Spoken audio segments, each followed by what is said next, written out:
Good morning, everybody. This is the Newsroom Show. We are live from Johannesburg. I'll be with you until midday today. I'm with Kendall Makamati. Good morning to you. Very good morning. Yes, opposition parties are marching tomorrow to the Union buildings in the capital. We live in a time of protest. What are your views on this and the kind of pronouncements around, well, ahead of this march? There have been pronouncements on race and many other issues, Kendall. No, absolutely, and that's a very interesting day and very interesting times that we're in today. Yeah, absolutely. So that's our question of the day. Of course, our theme today, well, we're running a poll with regards to our theme. We're looking at, well, the state of the newsrooms report in South Africa, and it talks about bias, and we're asking you, what is your experience? Are South Africa's newsrooms unbiased, Kendall? Interesting enough, we've got 37 votes in, but 57% are saying no, South Africa's newsrooms are not unbiased, and well, some say yes. That's 43% saying yes, they are unbiased. Very interesting. The majority says there is definite bias in the newsroom. Keep tweeting us. Here are some of your views. This one from Piangosi Msane, who says SABC and the NCA are biased. They are pushing for the regime change agenda. They are participating by wearing black. Yes, presenters wearing black, staff members wearing black. So Suwal Piwe says yes, they are unbiased. Tubbs, he comes in, he says all of them, they just have different agendas. Malibongwe weighs in with, honestly, some of them are being used by political parties and business people for their benefit. This tweet comes from Ndumiso, who says, no, they are biased. They are biased, guys, says Ndumiso Dlamini. Yeah, keep tweeting us. Those are those are the issues we're looking at. I'll be talking to Professor Franz Kruger shortly about the report, but also the state of South Africa's newsrooms. Let's have a look, though, first at our top stories right now.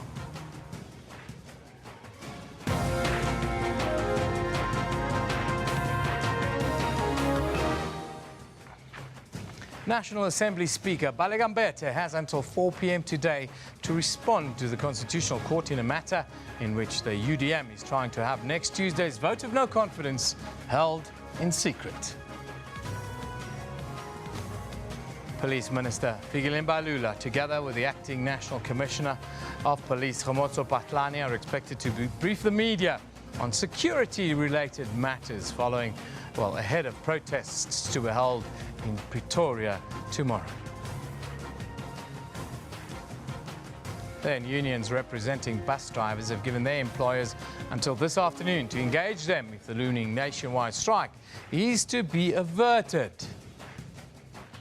Well, those are the top stories right now. Let's go over to Kendall for your sports headlines. Thank you very much, Evan. Good morning to you. This is what we've got for you in the sports today. Kaizer Chiefs is playing at home. Kaizer Chiefs is playing at home. Who is going to play Kaizer Chiefs at home? Super Sport United.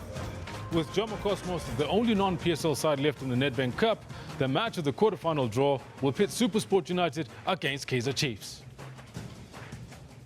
And Arsenal's dreams of a top four finish in the English Premier League are fast disappearing after they get walloped 3-0 by lowly Crystal Palace. It's Kabay! It's 2-0 Crystal Palace! Criteria must be transparent, it must make sense, it must be easy for everybody to understand. SA Rugby meets today to work out the criteria for choosing which two South African teams will get the chop from Super Rugby from next year.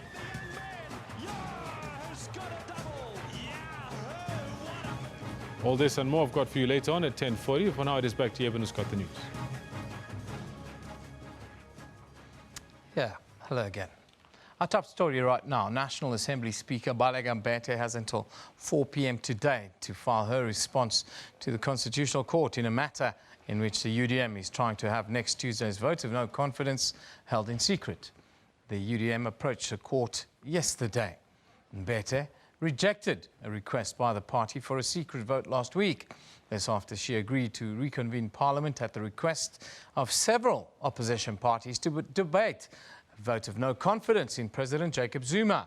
Mbete has set the debate down for the 18th of April. after requests from the opposition as part of widespread action sparked by President Zuma's cabinet reshuffle. Parliament says neither the Constitution nor the rules of the Assembly provide for a vote of no confidence to be conducted by secret ballot, and the Speaker has no authority in law to alter such provisions. Meanwhile, the UDM leader Bantu Holomisa has called on MPs to vote with their conscience. Holomisa was speaking to the SABC a little bit earlier this morning. To deal decisively with this culture of intimidation, where someone will shout outside Parliament and tell a member of Parliament who has taken an oath of office to say, don't vote for A, B, C, D, E, vote for X or else something will happen to you. We know that those threats have culminated into deaths in certain areas. I may also share with the public that during Mandela's time, when people voted for acts like abortion and so on, people followed their consciences.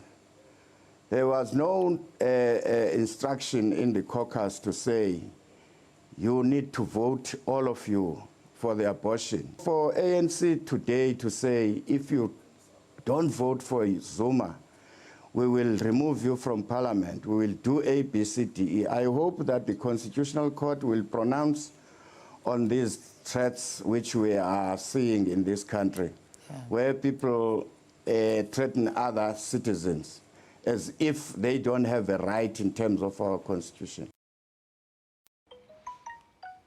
Remaining with the marchers, Police Minister Vigile Mbalula, together with the Acting National Commissioner of Police, Khomotso Patlane, well, a little bit later today, they're expected to brief the media on security-related matters ahead of protests to be held in Pretoria tomorrow.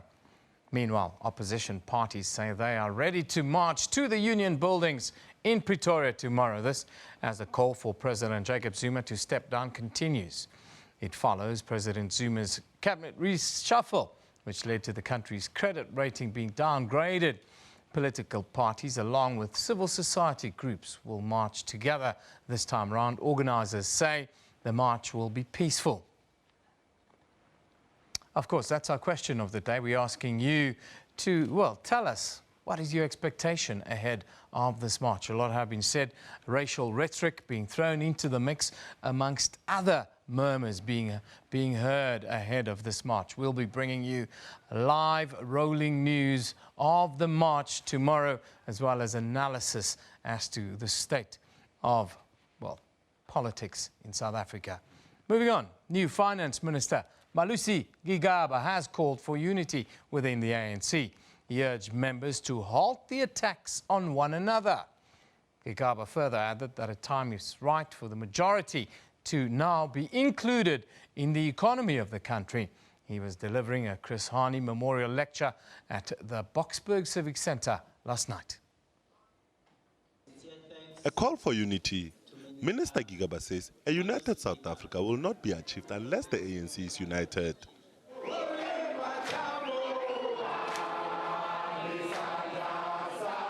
Speaking at the 24th anniversary of Chris Hani, Gigaba urged ANC members to refrain from publicizing internal issues of the party. If we divide and weaken the ANC, we accordingly weaken the glue that binds our society together, and we run the risk of splitting society into its different splinter elements. Unity is not a commodity that can be traded at the auction to the highest bidder. Gigaba also urged South Africans to unite around inclusive growth. He called on them to stop discrediting the ANC and find it in themselves to coexist. Gigaba says the majority must also benefit from the country's wealth. He says young South Africans should learn from the late Chris Hani and continue where he left off. It behoves those of us left behind to recount for those that were not there the contribution that such individuals made to the lives of our people and their cause for freedom. Honoring Chris Hani's memory, President Jacob Zuma declared Hani's grave a national heritage. Nhlanhla Gahlani, SABC News, Johannesburg.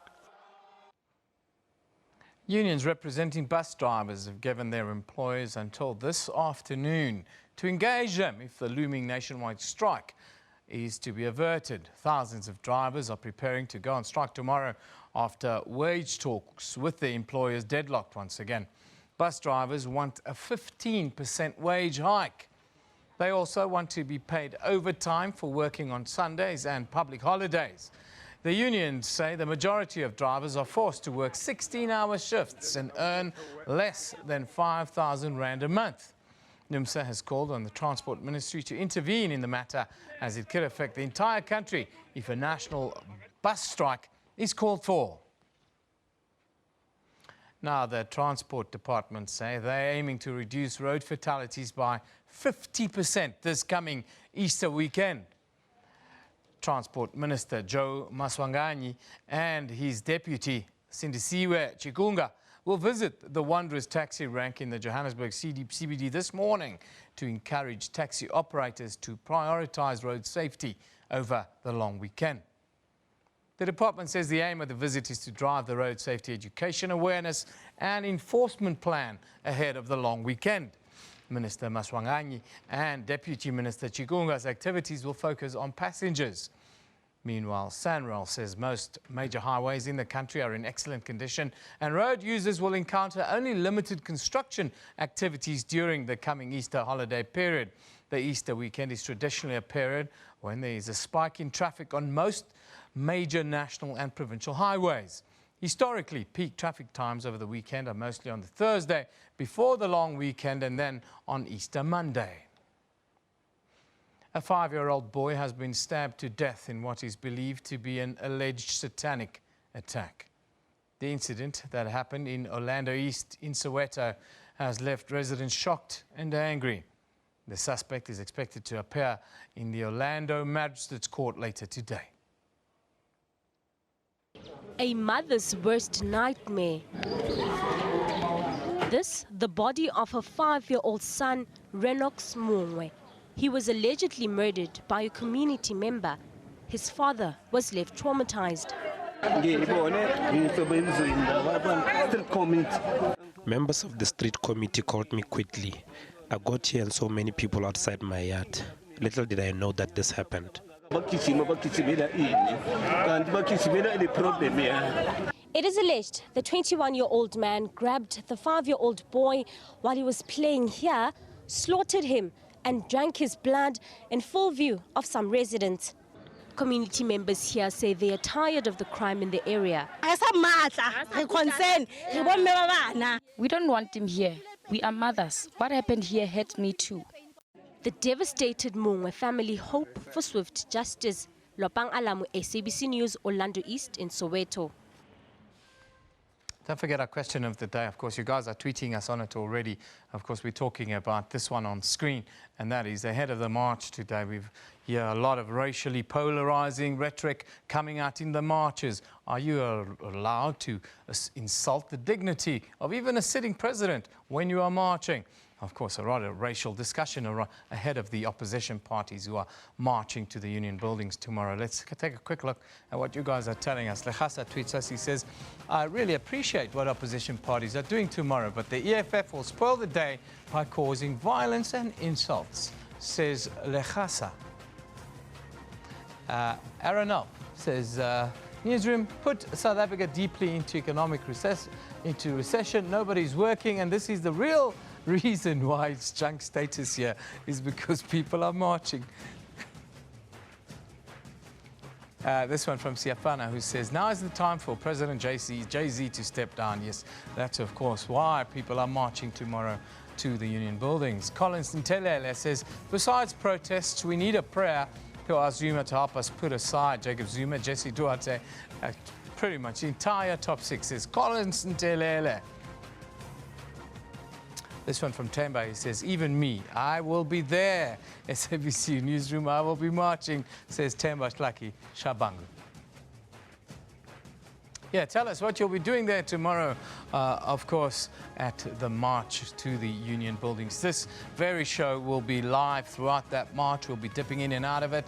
We'll have some analysis in studio. It'll be live rolling news from 9 o'clock tomorrow morning, bringing you the build-up and then the culmination of that march to the Union building. So don't miss it on this very channel. But let's take a quick look now at what you can see on social media, which are the hashtags that you can interact with. Of course, the commemoration of the death of Chris Hani took place yesterday with a wreath-laying ceremony, of course, 24 years ago on the day the struggle icon was assassinated. There are many comments, of course, on Twitter that say they will never know who ordered the murder of Chris Hani. Of course, lots of theories as to what and why happened on that fateful day.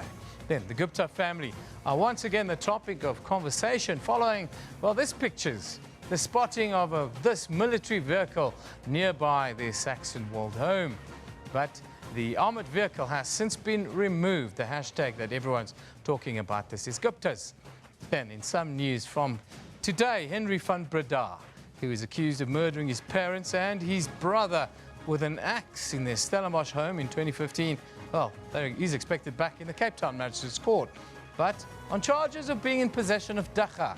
Van Breda and his girlfriend were arrested last year, and he was released on bail of R1,000, while his girlfriend was, well, her bail was R200. He's still on bail for the triple murder of a further R100,000. The hashtag there, Van Breda, and that's the man in the picture.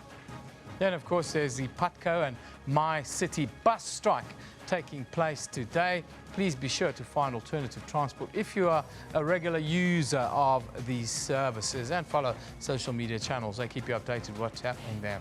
Then people are, of course, also talking about, well, El Nino, Sergio Garcia's grand win at the Masters over the weekend after 73 appearances at major championships. A 4 times runner-up, 12 top 5 finish and 22 top 10s, Sergio Garcia finally grabbed a green jacket. Yeah, he made an insightful comment. He said before the tournament started that if he didn't win a major, his life would not be complete. Think about that. Anyhow, a picture of the day. This one comes from King Trapper, and its captions, "It's a beautiful country." Of course, this is the craze doing the rounds on social media. The hashtag South Africa in 3 words. How do you see South Africa in 3 words? Just reminding you that we have a lovely country and not all is doom and gloom. This is the trend on social media right now. South Africa in 3 words. Yes, it's a beautiful country full of possibilities and opportunities. Now, our comment of the day comes from Morris Palmer, who says, well, his South Africa in 3 words is the following: the land of possibilities. Yes, nothing is off the table. The analysts will tell you it's definitely a land of possibilities. Now, let's take a quick roundup of the courts here in South Africa. Here in Johannesburg, 7 suspects arrested in connection with a taxi double murder in Tshepisong are expected to apply for bail in the Kagiso Magistrates Court. The victims were severely assaulted, stoned, set alight, and a 5-month pregnant woman was allegedly gang raped. Still here in Johannesburg, a 21-year-old suspect is expected in court after yesterday's gruesome stabbing of a 5-year-old in what is believed to be an alleged satanic attack. The incident that happened in Orlando East in Soweto has left residents shocked and angry. The suspect is said to have stabbed the child and drank his blood in full view of some community members. Then, also in Johannesburg, 3 men allegedly involved in the multi-million rand OR Tambo International Airport heist. Well, they're expected to appear in the Kempton Park Magistrates Court for their bail application. Also in Cape Town, the triple axe murderer Henry van Breda, as we said, well, he's back in the Magistrates Court, this time on charges of dagga possession. Van Breda and his girlfriend, well, they were arrested last year and both released on bail. It's a story that has South Africa talking. We'll keep you updated how it develops. Also, of course, today we're looking at the state of the Newsroom's report here in South Africa. After the break, I'll speak to Professor Franz Kruger about where we are in the business. Unfortunately, this poll hasn't been updated. We're still sitting on 37 votes, but South Africans, 57% say no, they're not unbiased. And maybe that's a number and a question I'll put forward to Professor Kruger about where we are. So, Here are some of your tweets. This one says, thanks for telling the story as it is. It also feels good to be SABC News viewer again. Lost hope has returned. Good always win. Thank you very much. Appreciate that. Tubb says, Newsroom, all newsrooms in South Africa are biased. SABC is pro-government and ANN7 is pro-Zuma and Gupta's. ENCA is trying for regime change. Well, there are many other newsrooms. These aren't the only ones. These are the television newsrooms for sure. This one from Kloinkosi Msani, who says, SABC and ENCA are biased. They are pushing for the regime change agenda. They are participating by wearing black. Yes, are you allowed to be an active citizen even if you are a journalist? It's a question that we in the trade have to ask ourselves almost daily. How do you maintain good citizenry with their unbiased reporting? Well, I'll talk to Professor Franz Kruger. He's here about this and other issues in our newsrooms after a short break. Don't go away.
One of the key things that you have there is preservation of the teeth, so that when you can function, you can chew your food.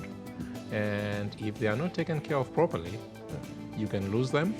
The most common infection in the mouth is on the tooth, and it's dental caries or tooth decay. That prolonged contact of the sugary substance, being juice or whatever, was in contact with the teeth for a long time, that's what causes the children to have what you see as rotten teeth. We have a method that has been developed at VETS, which is called Appropriotech, which allows the person to have dentures delivered in a very quick and simple manner.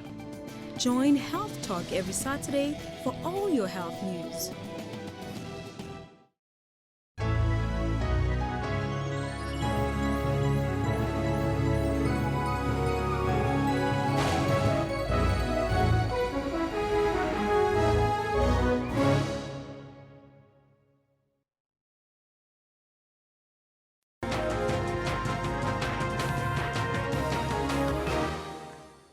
Welcome back. A very good morning to you. If you have just joined us, of course, today, well, we're looking at the state of the newsrooms in South Africa. Now, the Wits School of Journalism's head says increased political pressure continues to strain South African newsrooms. These are some of the findings contained in the Wits Journalism annual report titled The State of the Newsroom, which is a snapshot into the print and broadcast newsrooms of this country.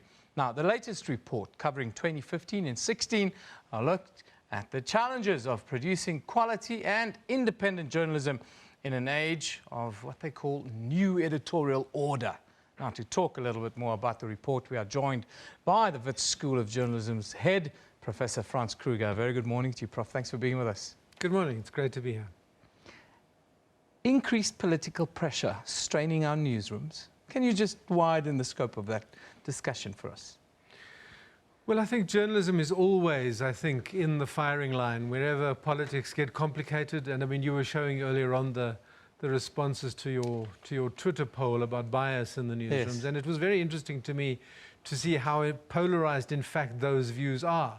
There was a simple yes or a no. Some people said there's absolutely no problem, and others said actually everybody's biased in different ways. Yeah.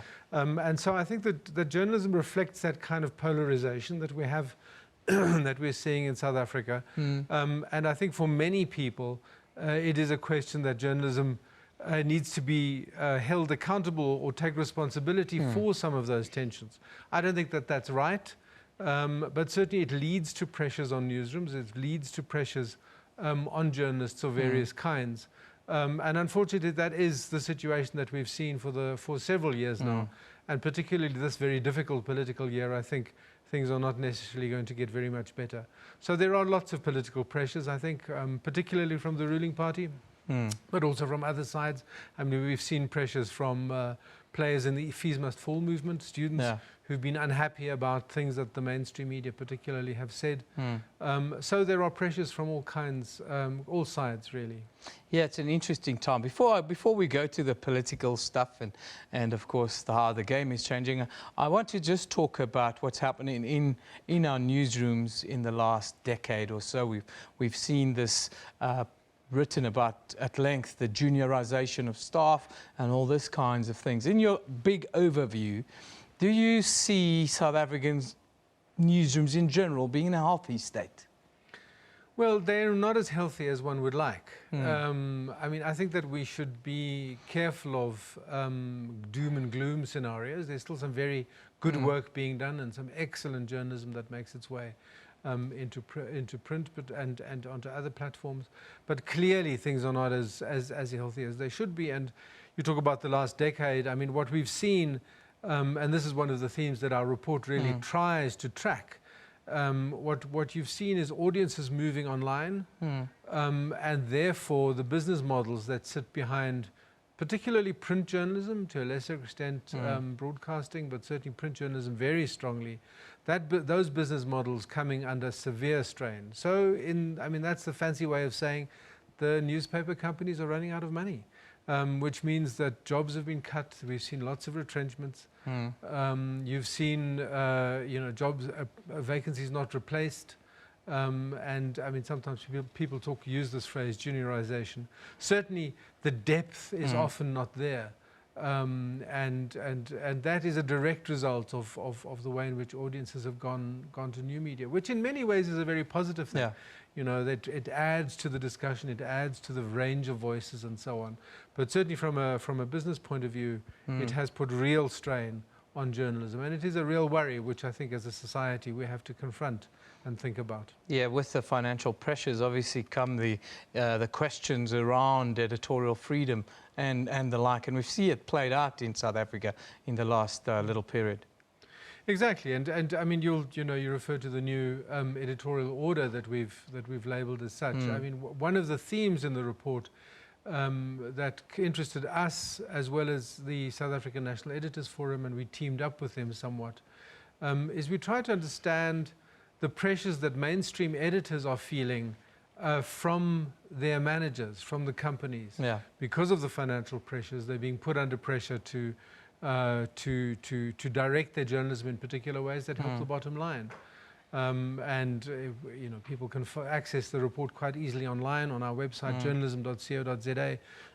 They'll see that there is a collection there of experiences and statements of editors who are finding this kind of pressure from inside their own organizations deeply uncomfortable. And as a result, I think what you've also seen, and I suppose it speaks to your point about juniorization, you've seen enormous turnover of editors. Yeah. You know, in the old days, people would spend their career in a news organization. Yeah. They would get into their 50s and become assistant editors. Then at some point, perhaps they would become title editors and they would retire out of that. I mean, Johannesburg is awash with youngish retired editors, people who have spent 5-6 years maybe in the editor's chair, running an important title, and then have moved out into some other direction. Yeah, the old hacks will tell us that the grey beards are gone and our business is suffering because of this. But I want to talk to you a little bit about politics and our newsrooms, because you can't divorce the two at the moment. It seems we're very caught up in a very political phase in our history, if one can call it that. We also see the rise of paid social media reporters, of the kind of assault. We even see petitions to have ANN7 taken off air being run on social media and so forth, claiming that they are not biased enough. Are our newsrooms biased enough? Unbiased enough, sorry. Well, I don't think that there is a single answer to that. I certainly think that there are mistakes that are made, and I think that some news organizations need to look at how they're behaving and how they're fitting in, and what kind of agendas they're pursuing, and that's also true for individual journalists. But I do think what journalists need to take on board is that in this very difficult political environment, it's incredibly important to be very deliberate and very careful and courageous. Where stories need to be run, they need to be run in order to really maintain the kind of credibility and trust that journalists need. So I don't think there's a single answer to that. I mean, I do worry about some of the coverage that I see from time to time. But also, I think that one needs to look at the media landscape as a whole and see across the board how what kind of spread of coverage there is. And I also think that one of the concerns would be that marginalized voices are not heard sufficiently. We're big on the political elite, we're big on the business elite, and then suddenly Vuwani explodes, and everybody says, "What happened? How did we not know that this was happening?" And I think that's a direct result of a failure really to reach beyond the kind of obvious suspects, the obvious sources in our coverage. Right now, of course, we live in the time of embedded journalists, and as we see the kind of fallout from that in our day-to-day reporting, how do we come to terms as an industry with fake news, embedded journalists, bias, and so forth? It seems as if we look at what people are sending or tweeting us, the public are well aware of these kinds of things, and it's the industry that's losing credibility in the end, isn't it? Well, I think again that there are different answers to those different phenomena. I mean, if you're finding a journalist who really is furthering an agenda in a way that is inappropriate, I mean, I think it's incumbent on the news organization to take some sort of action. And to insulate, let's say, that person from the audiences and from the output. Fake news is a really difficult problem. I mean, just last week, in fact, just after we launched this report, there was a meeting between different organizations, SANEF and various other interested organizations, about exactly what to do, because it's kind of hard to control. I mean, if somebody, I was reading an account the other day of 2 Macedonian teenagers who were sitting in their village, in their small town in Macedonia, and were running these fake news sites, basically for profit, because they were able to earn ad income via Google AdSense and various other mechanisms of its kind, off the back of completely fictional stories which fed into the American politics of the time. And they were able to, buy champagne and develop a whole healthy, good lifestyle. Now, there is no way that a South African regulator, a South African parliament, even a South African journalist have any purchase, any ability to affect that kind of thing. I mean, we have to look at what the platforms themselves are doing, the Facebooks, the Googles, and so on. And there are some moves there to at least flag the sites and the information that is clearly suspect, and particularly to allow audiences to flag what they don't feel comfortable with or what they don't believe. Let's put it that way. I think that the really big answer is that audiences also need to become more and more media literate. I mean, yes, people can quickly recognize, sometimes can quickly recognize the fake tweet, the paid, the paid initiative. But not always. Sometimes it's hard to spot. And I think we need to develop the ability to separate what's true from what's not. It becomes difficult to interrogate some of the information, even for us as professionals, simply because it's becoming more and more sophisticated, I think, in a way. I want to conclude our conversation by talking to the report and the big C word that we've seen here in South Africa, censorship. Has been, of course, for the last couple of years, we are at the SABC. We've had a whole host of scenarios played up, as I'm sure you're well aware. What does the report say about censorship in South Africa? And if you can maybe conclude by giving us your message to the newsrooms in South Africa. Yeah, I mean, I think it was Roosevelt who said the price of liberty is eternal vigilance. I mean, I don't think that we are in a situation yet where there is real, that there are real significant constraints on what newsrooms can do. As a rule, certainly from a legal point of view, from a constitutional point of view, those frameworks are very strong. Clearly, the political pressures will increase, and there have been incidents from time to time that are worrisome. I mean, I was hearing the other day that Jackson Mthembu of the ANC, launching the communications policy draft document, I think it was, talked about once again a parliamentary inquiry into the news, and once again this thing about a media appeals tribunal. I mean, we need to be clear as civil society and as journalists. It's really nonsense. Yeah. One of the great assets that this country has is a free media. Yeah. And I think it needs to be protected. And that is something that we will have to continue doing. Clearly, there are issues within the media. I mean, one needs to take seriously where there are still needs to transform and change, mindsets and various things. We need to be open to that, and we need to discuss that. But we have to do that as journalists and as civil society. It is not for the politicians or for the state to get involved in things. That's the direction in which actual censorship does then lie. So, I mean, you ask for a message. I mean, I think that we do, journalism and newsrooms do an incredibly important work. We need to always do it as best we possibly can, because really the quality of our democracy, I think, depends on our ability to do our job well. And I think that that's going to be, it's not easy. It's not an easy time to be a journalist, given the political pressures, the business pressures. But it remains an important job, and one that we need to do as well as we possibly can. Prof, thank you very much for coming in and talking to us about the state of the newsrooms. That's a report by the Wits School of Journalism. Of course, this is the head, Professor Franz Kruger, joining us today to talk about that. Of course, we've put up a poll to see where you guys are with regards to, well, the levels of bias. So we asked you, are South Africa's newsrooms unbiased, and do we expect it to get better? 68% say no, they are not unbiased. Our newsrooms are biased, and yeah, we've got 134 votes in now. 2/3 of you out there are believing that our newsrooms have bias. All of them have some level of bias. Michael comes in and he says, newsroom, no, yellow journalism is the order of the day, especially from white-owned media firms. Yes, Michael, everything becomes race in South Africa. That seems to be the way we think.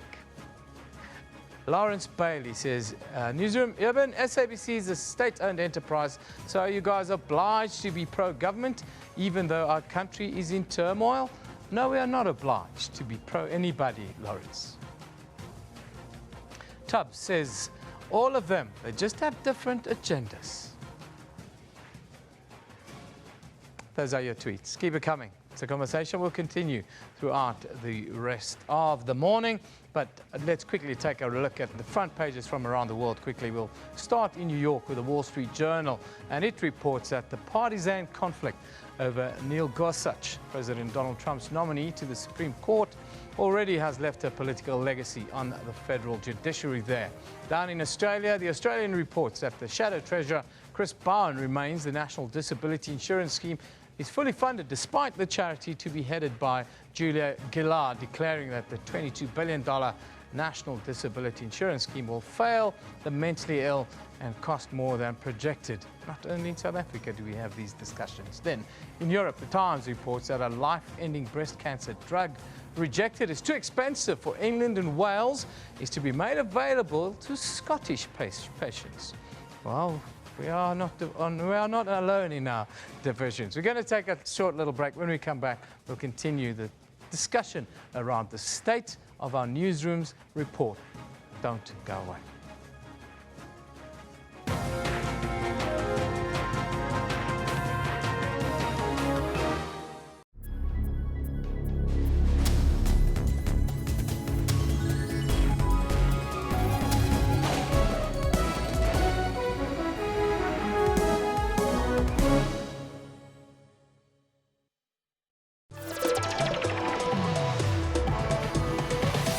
A top 5 rated horse racing event in the world, fashion is a highlight for those in attendance. All decked out in blue and white, the Lomorians Queen Plate is the premier event that kicked off everyone's social calendar.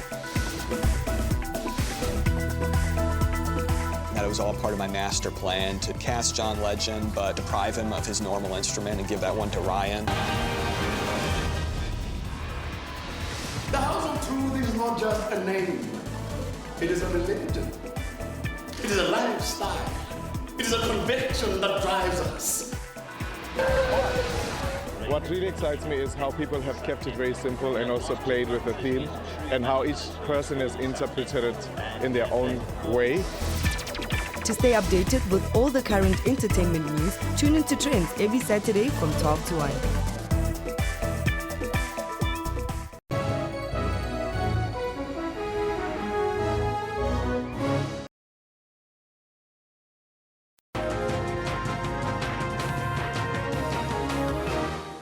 Welcome back. You're with Newsroom on SABC News. Now, community media have not only added to media diversity in South Africa, but provided communities with a platform to hear themselves and to listen to their own stories. With media ownership remaining largely in the hands of a few players, community media often find themselves struggling with the lack of finance and advertisers, therefore compromising their independence from vested interest, be it commercial or party political. Last month, the chairperson of the ANC Subcommittee on Communications, Jackson Mthembu, said the state-owned development finance institutions such as the National Empowerment Fund, the Industrial Development Corporation must be lobbied to support the transformation of media here in South Africa. Now, to talk about transformation and media ownership, we are joined in studio by Louise Vale, the Executive Director of the Association of Independent Publishers. Good morning, Anne. What do you have to add? Good morning. In terms of the Media Development Diversity Agency, is that what you want me to add? There we go. Okay. Great stuff. Now, Louise, I'm sure you've heard the previous interview, and of course we talk about the State of the Newsroom's report.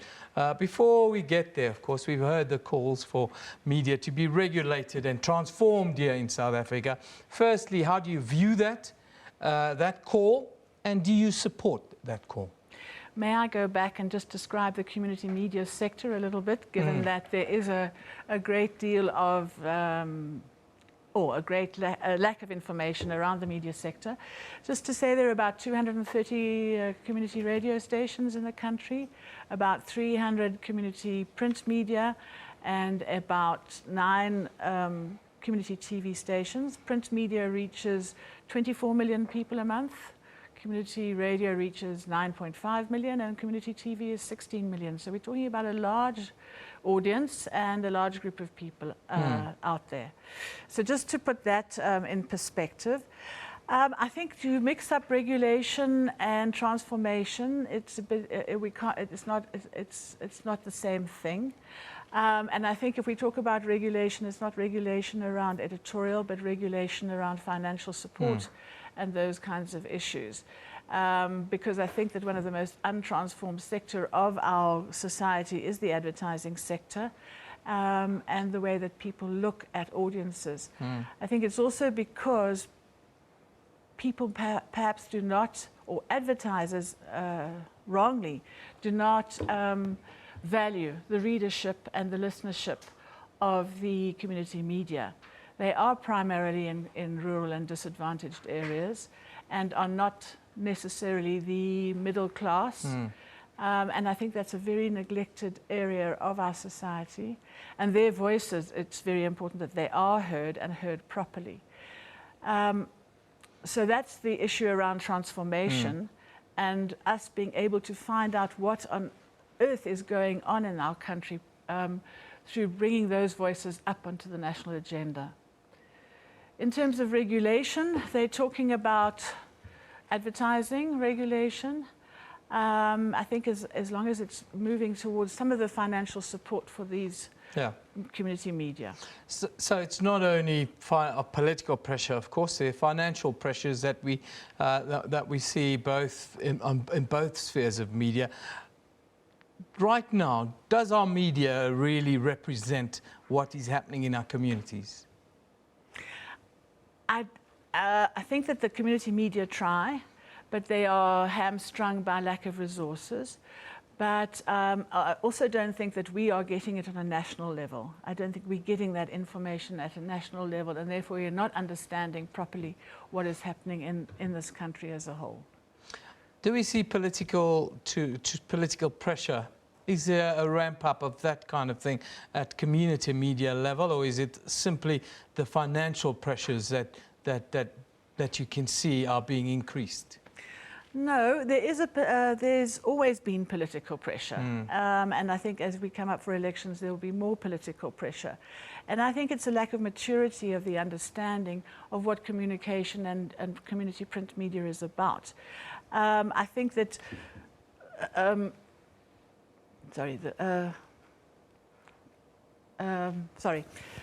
community print media is about, because I think in a community you face each other across the shopping aisle.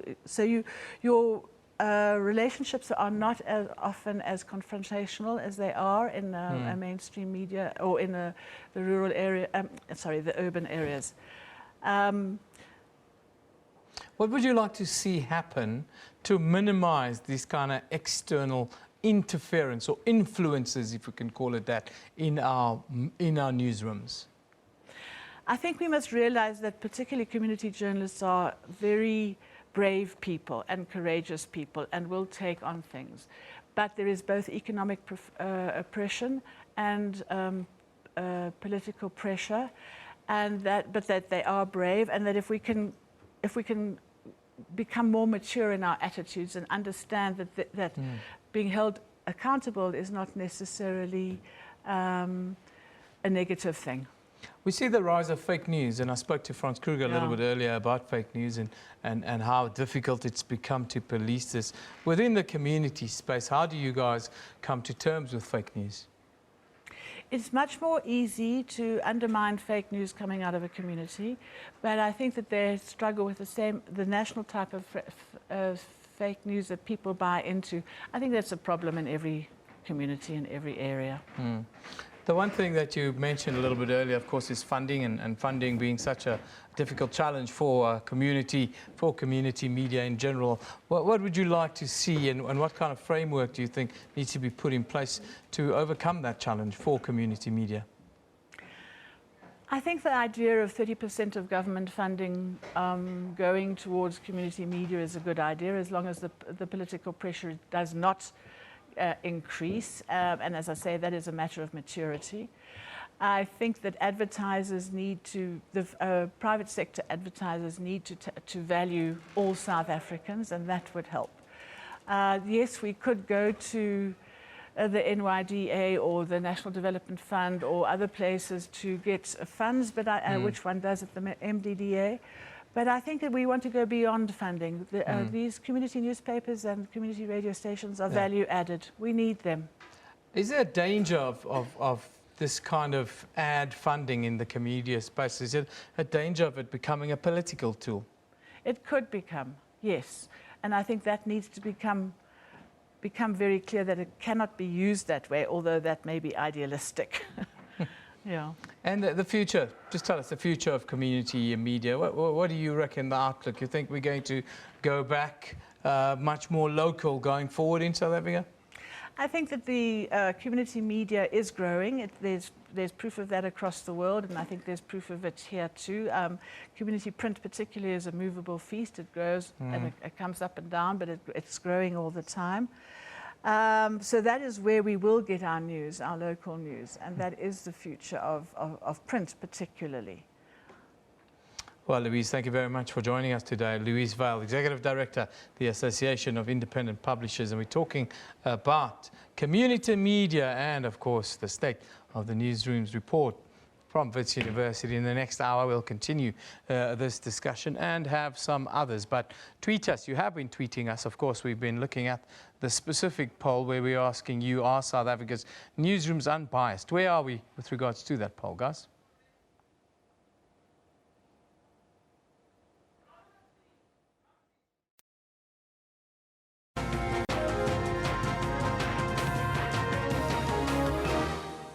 All right. right, welcome to the Weather Desk. Let's take a look at what's happening here in terms of your weather. We're going to start off with South Africa's weather. Showers and thunder showers forecast. Another wet day towards that eastern interior of South Africa. Now, we're expecting a lot of that to take place later this afternoon, but it has already started out as a bit of a wet and a bit of a cloudy day for many places here. Now, that rainfall also connects up with isolated showers resulting in northern Mozambique from a low pressure system there, continuing through Central Africa. Of course, we're expecting mostly just isolated showers, but some scattered showers do concentrate themselves around central DRC and around Rwanda and surrounding areas there. By tomorrow, seeing those showers concentrating themselves over primarily the Northern Cape province of South Africa. That's where we're going to see slightly stronger rainfall. But we do see a low pressure system coming up, and that is going to bring in another cold front, which should bring in more rainfall into the days to come later this week. Let's take a look, though, in a little bit more detail what's happening in your city today. Cape Town, 23 degrees Celsius, but partly cloudy skies are expected for today. It's going to be a dry one there, and that all changes, though, towards the east. Now, Bloemfontein's at 23 degrees, Pretoria 26, and Durban 26 degrees. So temperatures are remaining fairly mild to warm despite the cloud cover and despite the rainfall. It is slightly cooler than yesterday on average in the eastern interior of South Africa. But as we move towards the Gaborone area, exactly the same as yesterday, 32 degrees Celsius, with temperatures rising up to about 26 in Harare. And Tananarivo, another fairly cool day forecast there, 24 degrees for a maximum. Temperatures in Bangui at 37 degrees, so it's going to be another hot one there as well. Kinshasa and Brazzaville at 35 and 34 degrees respectively. Addis Abeba's at 24 degrees, expecting some cloud cover, but really the rainfall is concentrated over the far northwestern regions and borderlands between Ethiopia and Sudan there. Eritrea might just get a little bit, but the rainfall concentrated really around Gabon and other Central African regions there. Might just see some cloud cover and rainfall over the northern coastlines there around Egypt and of course around Libya's northern coastline as well. Into tomorrow, that low pressure system is going to concentrate itself through central regions of Egypt, so that's what we're expecting there. Again, Central Africa expecting the concentration of cloud cover and of rainfall. Cairo's 25 degrees, Benghazi 24, and Tripoli 24 as well. Temperatures rising steadily into the interior. Of course, we're going to see very warm conditions in Luxor, 32 degrees, 39 for Khartoum, and 38 for Al Fajr. Now, continuing to West Africa, last but not least, Lagos, 34 degrees Celsius. We're expecting a possibility of a little bit of rainfall in the area, but really just partly cloudy skies dominate most of the day. Abidjan, 32. And of course, this is where we're going to leave your weather for now. Don't hesitate to contact us with comments or questions. Weather at sabc.co.za is our email, or call us 01171 450 777 is the number. That's where we leave it for now. Have yourself a great day.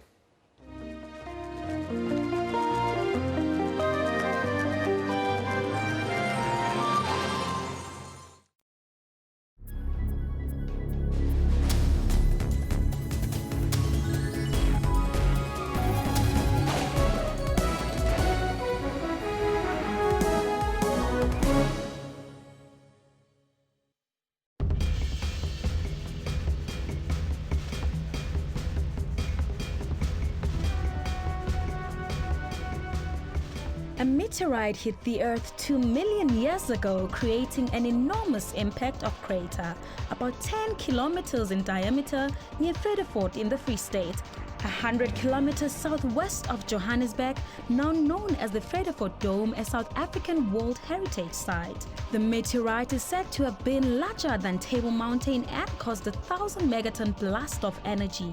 The impact would have heated about 70 cubic kilometers of rock and have increased the Earth's oxygen levels to a degree that made the development of multicellular life possible. The world has about 130 crater structures of possible impact origin. The Vredefort Dome is the largest in the world, followed by Sudbury Crater in Canada and the Chicxulub Crater in Mexico.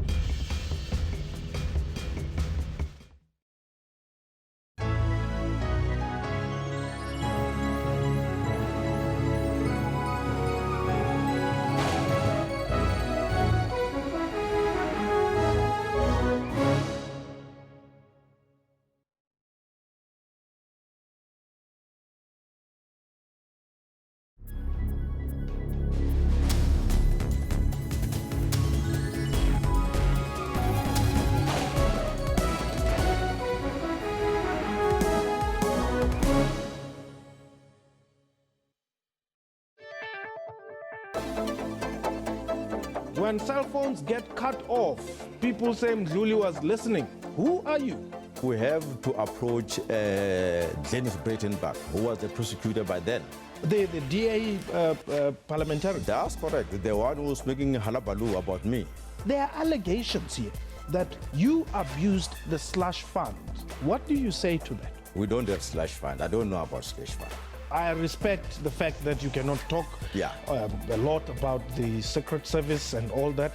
I guess that's the norm internationally. Yeah. But how do we know that you, Richard Mdluli, are not abusing the funds of the state? You are counted amongst the president's men. Are you? That is rubbish. Also the matter of General Boysen in KZN. He's not speaking very well of you. No, that one is talking rubbish. You are perceived to be very powerful, General, and you know, people who don't agree with you seem to pay the price. What is happening with the Oparamribe case? No, I'm surprised because as I've said, I'm a person of people.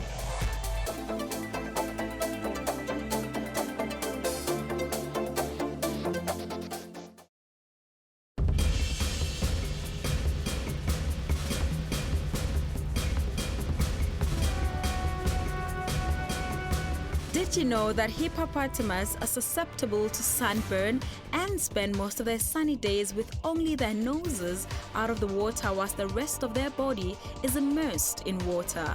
Their noses have special flaps that close when submerged and can stay underwater for 25 minutes. The hippopotamus is the third largest living land mammal after the elephant and the white rhino.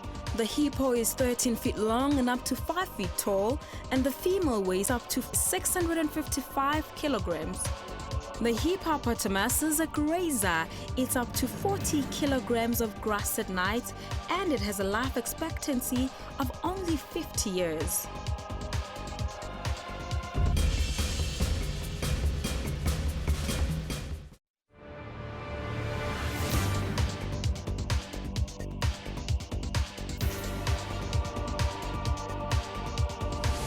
Did you know the big hole digging started in 1871 and ended on the 14th August 1914? The hole produced 2,722 kgs of diamonds. However, one diamond as huge as 490 carat of stone found in the open prior 1868 gave them the interest to dig. Extracted from 22.5 million tons of soil. Today, the hole sits at a breathtaking 214 meters deep. Kimberley Big Hole attracts tourists from all over the world, taking a vintage tram past the city, then cycling around the Big Hole.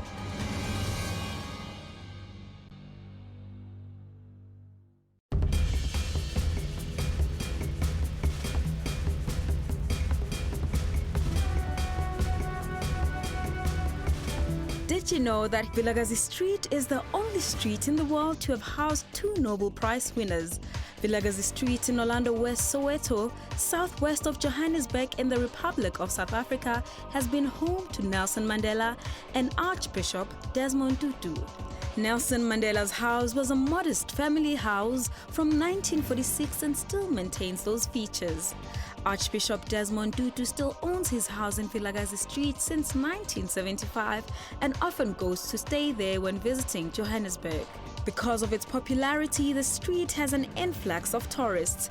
Restaurants with local cuisine have mushroomed around it, creating job opportunities for the locals and improving the lifestyle in the area.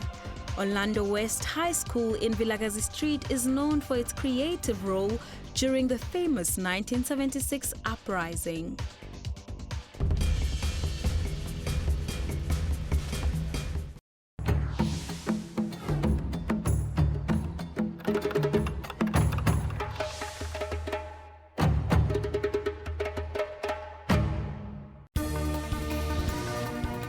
We make sure to be where news is happening, both locally and globally. For the latest business news, stay with us. From South Africa to the world, we've got all your latest sporting news. Don't miss our weather updates every hour. Stay tuned to News Today, Monday to Friday, from 3 to 5:30 p.m. here on SABC News.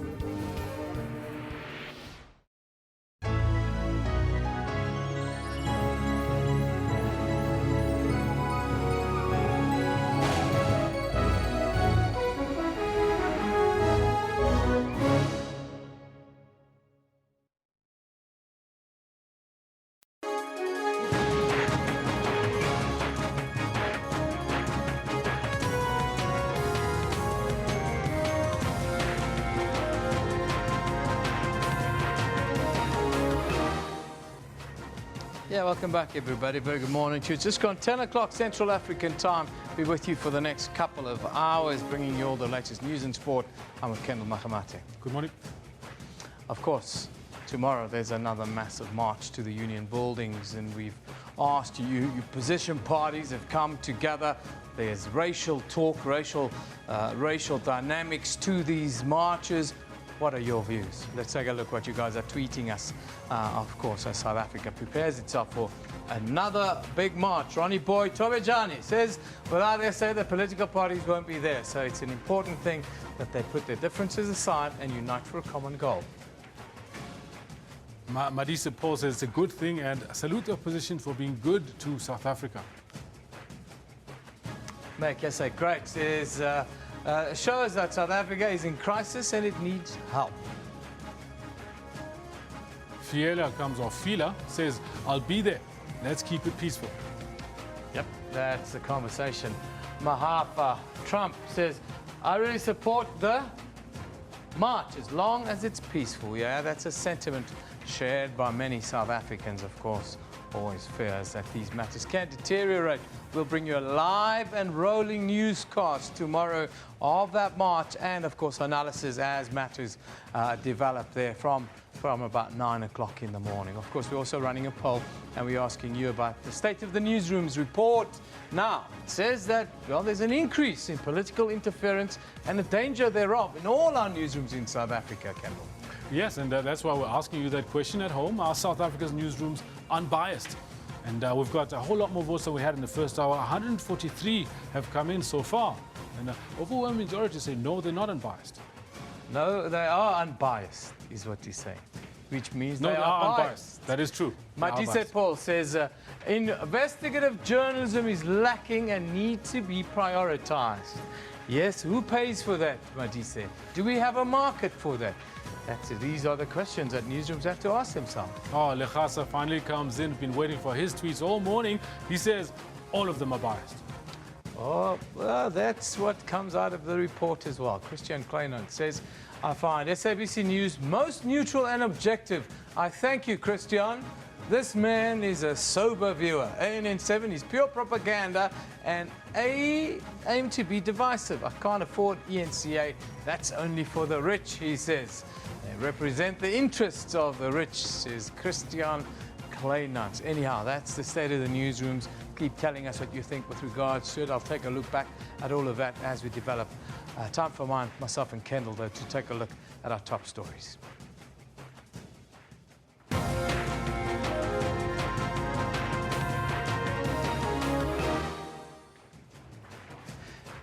National Assembly Speaker Balagambete has until 4 o'clock today to respond to the Constitutional Court in a matter in which the UDM is trying to have next Tuesday's vote of no confidence held in secret.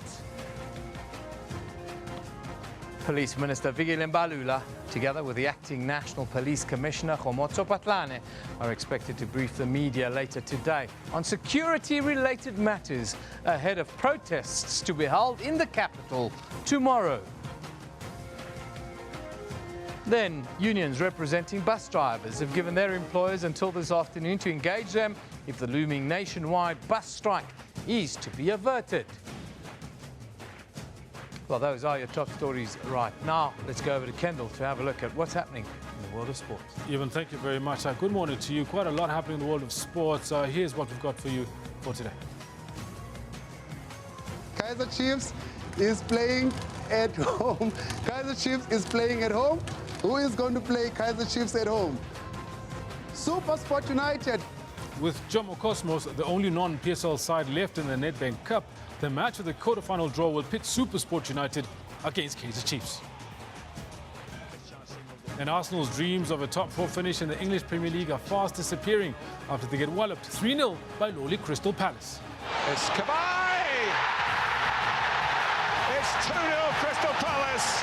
Criteria must be transparent, it must make sense, it must be easy for everybody to understand.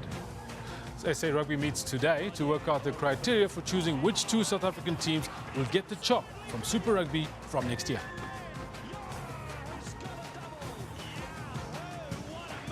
At 10:40, I'll bring you all this in more detail, but for now it is back to Evan, who's got the news.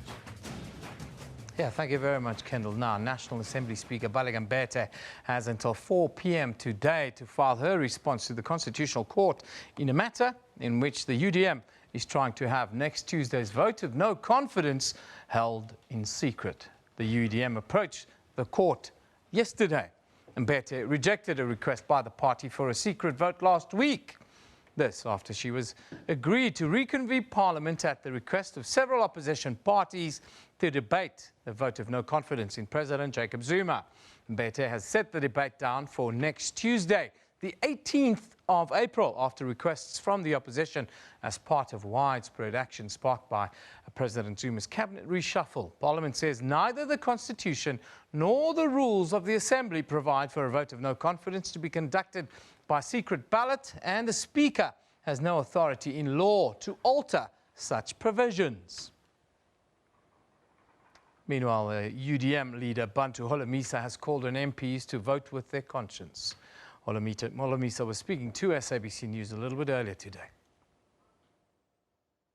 We need to deal decisively with this culture of intimidation, where someone will shout outside Parliament and tell a member of Parliament who has taken an oath of office to say, don't vote for A, B, C, D, E. Vote for X or else something will happen to you. We know that those threats have culminated into deaths in certain areas. I may also share with the public that during Mandela's time, when people voted for acts like abortion and so on, people followed their consciences.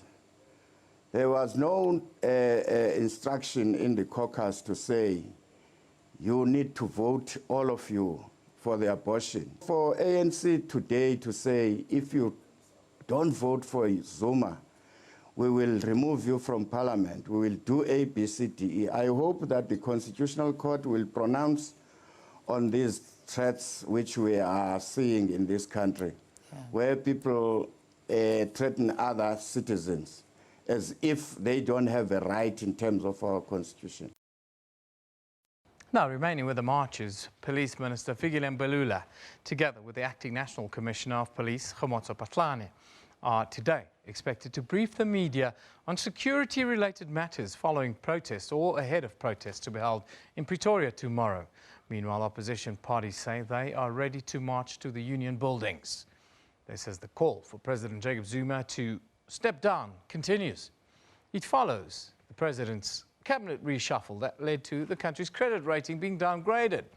Political parties, along with civil society groups, will march together this time around. Organisers say the march will be peaceful. Now, the new Finance Minister, Malusi Gigaba, has called for unity within the ANC. He urged members to halt attacks on each other.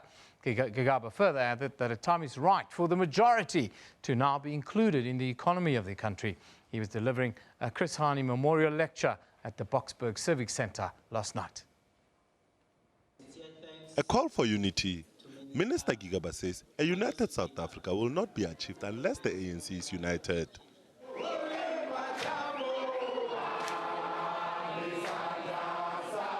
Speaking at the 24th anniversary of Chris Hani, Gigaba urged ANC members to refrain from publicizing internal issues of the party. If we divide and weaken the ANC, we accordingly weaken the glue that binds our society together, and we run the risk of splitting society into its different splinter elements. Unity is not a commodity that can be traded at the auction to the highest bidder. Gigaba also urged South Africans to unite around inclusive growth. He called on them to stop discrediting the ANC and find it in themselves to coexist. Gigaba says the majority must also benefit from the country's wealth.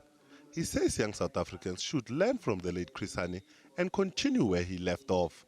It behoves those of us left behind to recount for those that were not there the contribution that such individuals made to the lives of our people and their cause for freedom. Honoring Chris Hani's memory, President Jacob Zuma declared Hani's grave a national heritage. Nhlanhla Gahlani, SABC News, Johannesburg.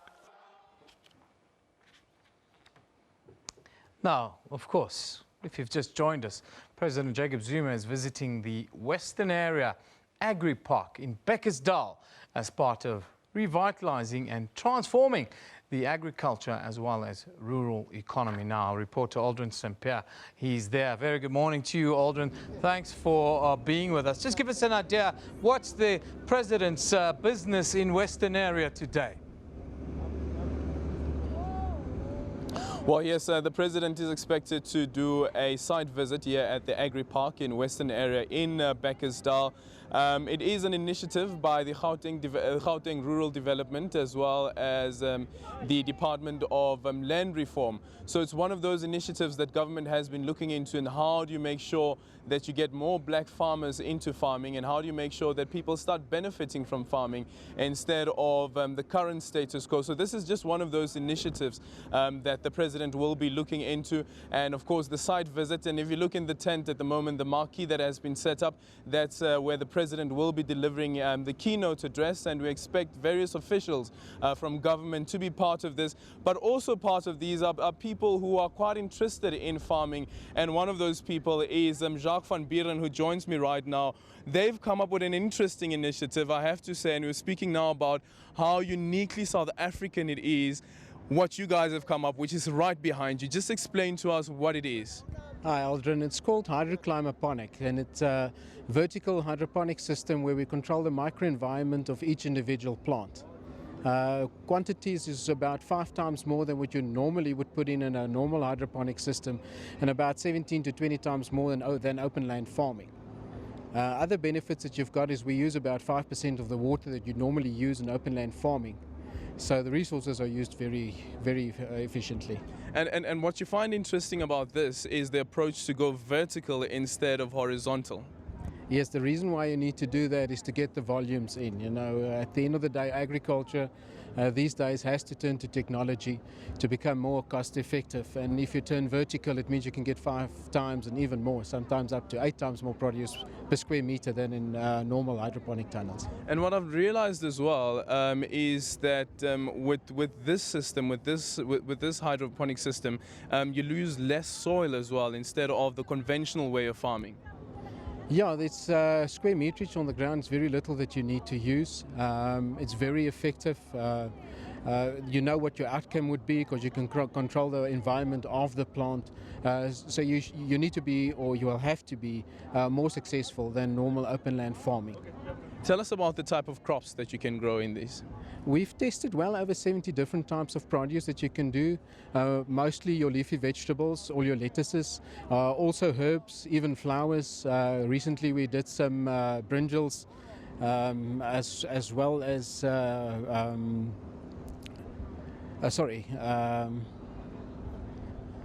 You spoke about the eggplant last time. That's right. Eggplants is brinjals, yes. Yep. Oh, and what I find interesting as well is that with this one, we were speaking about the level of soil that's being used in these particular plants. But then one wonders, what about rooted plants? Like you have your carrots, for instance, your sweet potatoes and so forth. We cannot grow bulbs in this system because we utilize the water. All the nutrients is in the water. There's no medium involved, so there's no soil or land involved in this. As you can see, it's based on a concrete slab. So we don't need to go into the ground. You don't need fertile land to do this produce on. Would you say that I could become a farmer as well with using this? In your case, it's within a month. I think you should be trained. You're well equipped to do that. Yes, definitely. And the volumes that are being produced as well. I was speaking to Simpio, who's one of your partners, and he was saying that in terms of the plants that are currently here, that you, for instance, with lettuce, from the day of planting to the day of harvesting, it would take about 4 weeks. That's correct, yes. In summer it's about 27 days, winter around 32 days. It's close to half of what you'd normally do. On quantities, if you take open land farming, you get anywhere between 13 to 20 kilograms per square meter. We take out well over 200 kilograms per square meter per year. And definitely a solution for food security, I guess. Most definitely. Well, thank you so much. There you have it from Jacques van Buren. Quite an interesting initiative that they've come up with there. And Elvis, guys, I might just become a farmer after this. That's if Jacques agrees to show me the ropes. It's back to you guys in studio.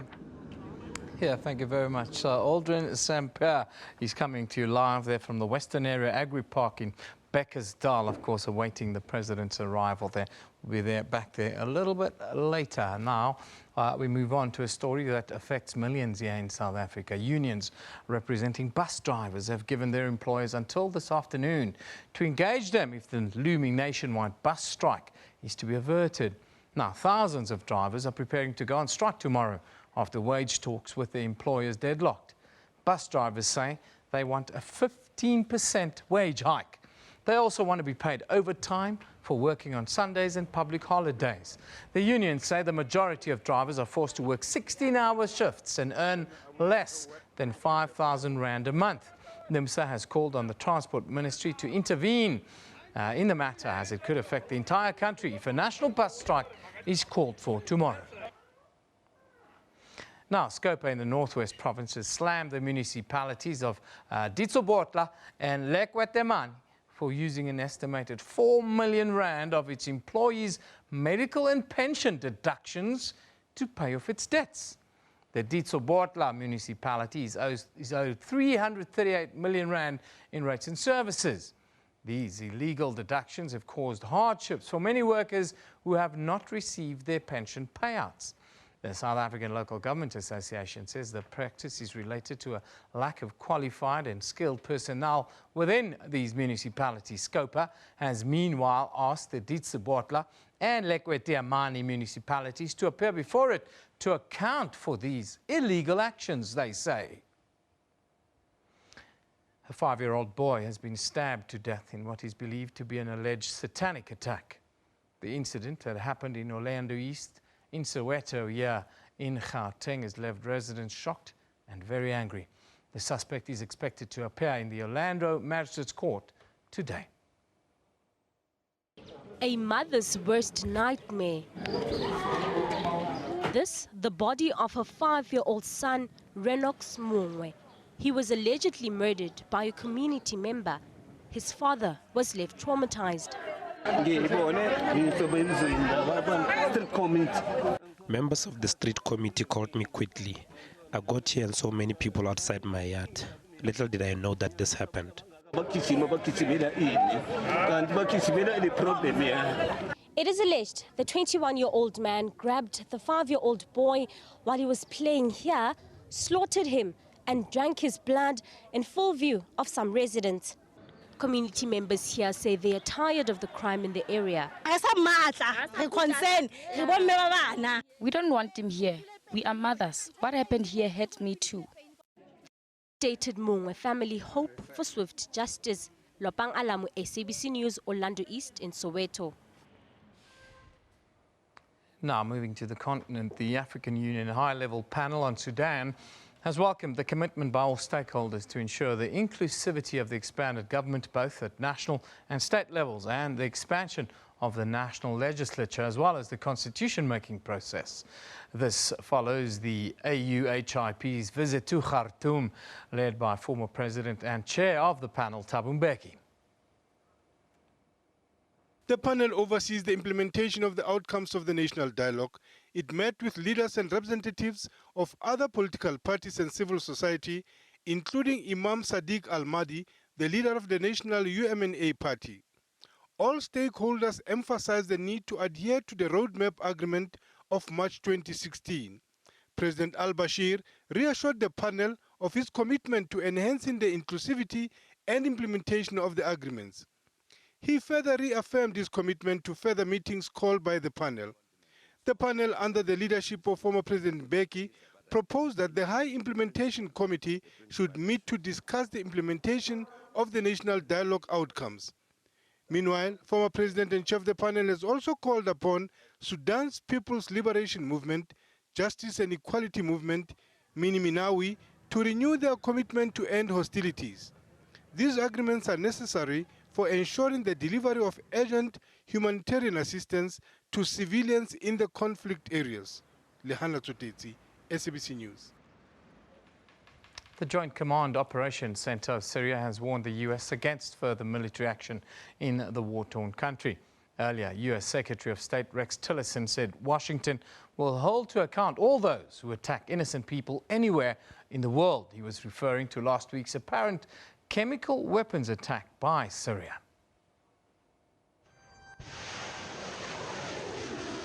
The attacks, which have claimed many lives, have been strongly condemned by many countries, including the European Union.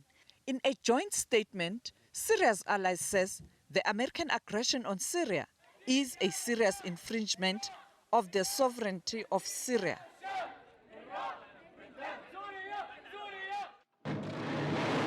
The attack, which targeted civilians, is an injustice against Syria and was a premeditated act by certain countries and organizations to serve as a pretext to attack Syria. The move has been seen as being disrespectful of the United Nations. Russia and Iran says they will not allow US to dominate the world and impose a unipolar order through continued aggression against Syria. We were fully justified in doing so. Sophie Mukwena, SABC News, Johannesburg. Now, last week, South Africa woke up to the news that there was a new clinic in Cape Town called the New Day Clinic, which sold human body parts like kidneys, eyes, lungs, hearts, and other pieces. Some of the parts were priced at over 3 million rand. The clinic also claimed to do transplants afterwards. The Organ Donor Foundation was inundated with calls and emails about the New Day Clinic, only to find that this was a marketing strategy by Shane Vermooten and his team about a new movie called Bypass, which highlights the use of illegal organ trade. Now, to talk about the movie and the issue of illegal organ trade in South Africa and elsewhere, we are joined by Shane Vermooten at our parliamentary studios in Cape Town. Shane, a very good morning to you, mate. It certainly did cause quite a stir, this marketing strategy. Tell us about this strategy, how you guys came up with it, and then the response to it all. Well, morning to you, and thank you so much for having me on the show. I think necessity is how we came up with it. The film Bypass is a medical thriller, South Africa's first medical thriller, coming out in Ster-Kinekil Theatres 12th of May. And has some of South Africa's biggest actors, Natalie Becker, Dion Lotz, Hakeem Kaikazim, Greg Creek. And ultimately, the story follows a mother who's Natalie Becker, and her character is the top cardiac surgeon in South Africa. And ultimately, every day she saves people's lives, but in the room right next door, her son is dying. And so ultimately, she has to make a decision. Do I just stay here and watch my son die, or do I turn against everything I've ever believed in and try to save my son's life? And ultimately, in making that decision, she gets caught up in the illegal organ trade. And now she has to try to escape not only with the life of her son, but also her own life. And so that's the premise of Bypass Movie. And you can check out the website, bypassmovie.com. And ultimately, it looks at the issue of organ trafficking and the depths and how far some people will go to save their own loved ones. And ultimately, when you start looking at the issue, you realize that how do we get people talking about this? And so we set up this clinic, which are these flyers, and it's the New Day Clinic. And the New Day Clinic, fortunately, doesn't exist. The only place it exists is within the movie Bypass. But unfortunately, the issue of organ trafficking is very real. And so when you look at the issue of organ trafficking, you say, well, how do we solve that issue? And the easiest way to solve it is to have more people sign up to become organ donors. And so we partnered up with the Organ Donor Foundation. And if you go to the website, which is bypassmovie.com, right there you can watch the trailer, read the synopsis of the film, and you can sign up to become an organ donor and ultimately be a solution to this problem. Talk to me a little bit about the motivation for the movie and then the illegal organ trade here in South Africa, but also in the research that you're looking at elsewhere. Yeah, so I think when we were writing the film, we came across a case which is the State versus Netcare KwaZulu-Natal Limited. And basically, in a Netcare hospital, they had done more than 100 illegal transplants. And so that got us thinking about this whole issue and how sometimes in our mind it's something which is happening in far-off, quote-unquote, African countries, back alleys. And even in some of the news stories which wrote about us handing out flyers, they had written a Nigerian woman, when a matter of fact, it was just a friend of mine who happened to be black. But the narrative is that this is happening by Nigerians and it's happening in dark, dodgy places. And Yeah. so we wanted to kind of look at the issue and say, hey, let's bring it to the fore and let's talk about this. And so with setting up the website, when people say, well, there's not really a problem, we set this website up, which is newdayorgans.com. Within 2 weeks, we've had more than 50,000 hits, and in every state in America has now visited this website, and people are looking to buy or sell organs. And so we go, well, this really shows that we actually do have a problem. Tell me about what you found the most shocking while you did your research into the illegal organ trade. I think what we found the most shocking, and if you go to the website, and also this is a parallel theme in the movie, is what is the value of a human life? When we started writing the movie, one of our controlling ideas was that the value of every human life is equal. But a controlling idea in a script is much like a hypothesis in a scientific experiment. As you go along, you can disprove it. And so we would go up to people and say, do you think the value of every human life is equal? And most people would say yes. And then would introduce this issue and say, well, you know, your loved one is dying, your mother or your father or your son or daughter, and you can save them by getting an organ on the black market. Would you do it? And probably 70–80% of people said yes. So it's that idea that the value of every human life is equal comes up against this animal instinct to protect your young. Then kind of what wins? So it seems an easy black and white issue until it becomes personal. Absolutely. And that's what we wanted to challenge in the movie is, cool, let's start conversations around this. It's very important to note that Bypass is not a documentary and no means is meant to be a documentary. It's a thriller, it's fictional, it's going to keep you on the edge of your seat from beginning to end. But ultimately, we want people to walk away and ask these questions and sit and have a drink or a meal with a friend and say, would you do it? What would you do?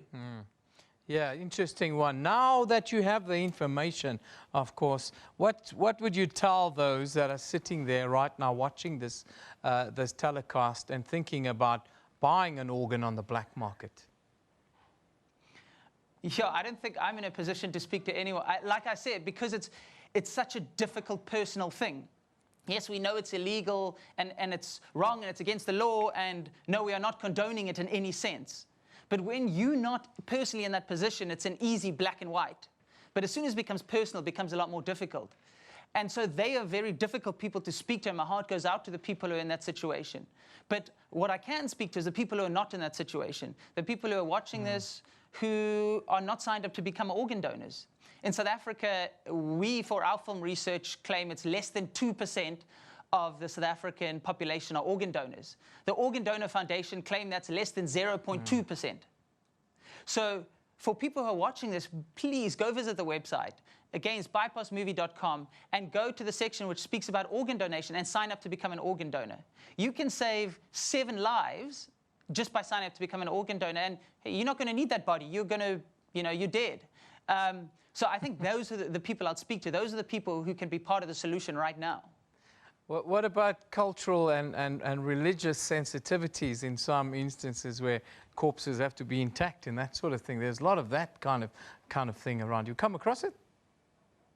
Yeah, and that's definitely part of the conversation around this. If you look at certain countries, Singapore, France just started at the beginning of this year, and they have a presumed donor system. So when you die, you're a presumed donor, and you have the right to sign off. Now, something like that would never work in South Africa. It's because it's what makes South Africa so beautiful is our languages and our different cultures. And in those different cultures, there are certain things which are going to prevent people from signing up to become organ donors. And then that becomes a whole nother conversation. But within certain cultures, within South Africa, there are, and I think those are the easiest ones to tackle.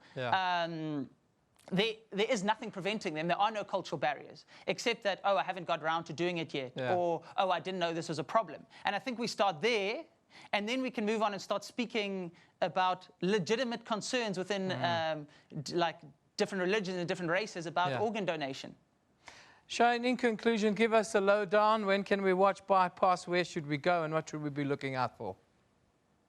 So Bypass, as I said, has come to select clinical theatres around the country. It comes out on the 12th of May. So if you want something to do that weekend, please go support Bypass. Obviously, opening weekend is very important. And you can start looking out from the 20th of April around Cape Town. We're starting to roll out a new fun very much like this one, attention-grabbing campaign. So keep your eyes open for a mobile operation truck. That's all I'm going to say. I'll keep you in suspense. But yeah, please visit our website. Again, it's bypassmovie.com. We just released a new trailer this weekend. And I think South African audiences are going to be very excited to see Natalie Becker back on their screens because she's been away for a while, but now she's back. And so yeah, please go check out the website, watch the trailer, and please support local film. We'll really appreciate it. Yeah, she got married in Norway, I think. I'm friends with Natalie. She got married in Norway, I think, and spent some time in the cold countries for a little bit. In the cold, yeah. I don't know why she moved there. You know, it's love. Love, obviously. Yeah, love drives us all crazy around the bend in the end. Shane, thank you for joining us. It's a great movie you guys are doing, and it talks to something I think that is a real threat, and that is something that we're not talking about enough in South Africa, which is the illegal organ trade. Shane Vermooten, thanks for joining us. Of course, go out, be on the lookout for this movie. It's called Bypass. Natalie Becker, she's back on our screens. Yes, she's a wonderful young actress, but she didn't marry local, she married international. We're going to take a short break. You're watching Newsroom. We'll be back with you shortly.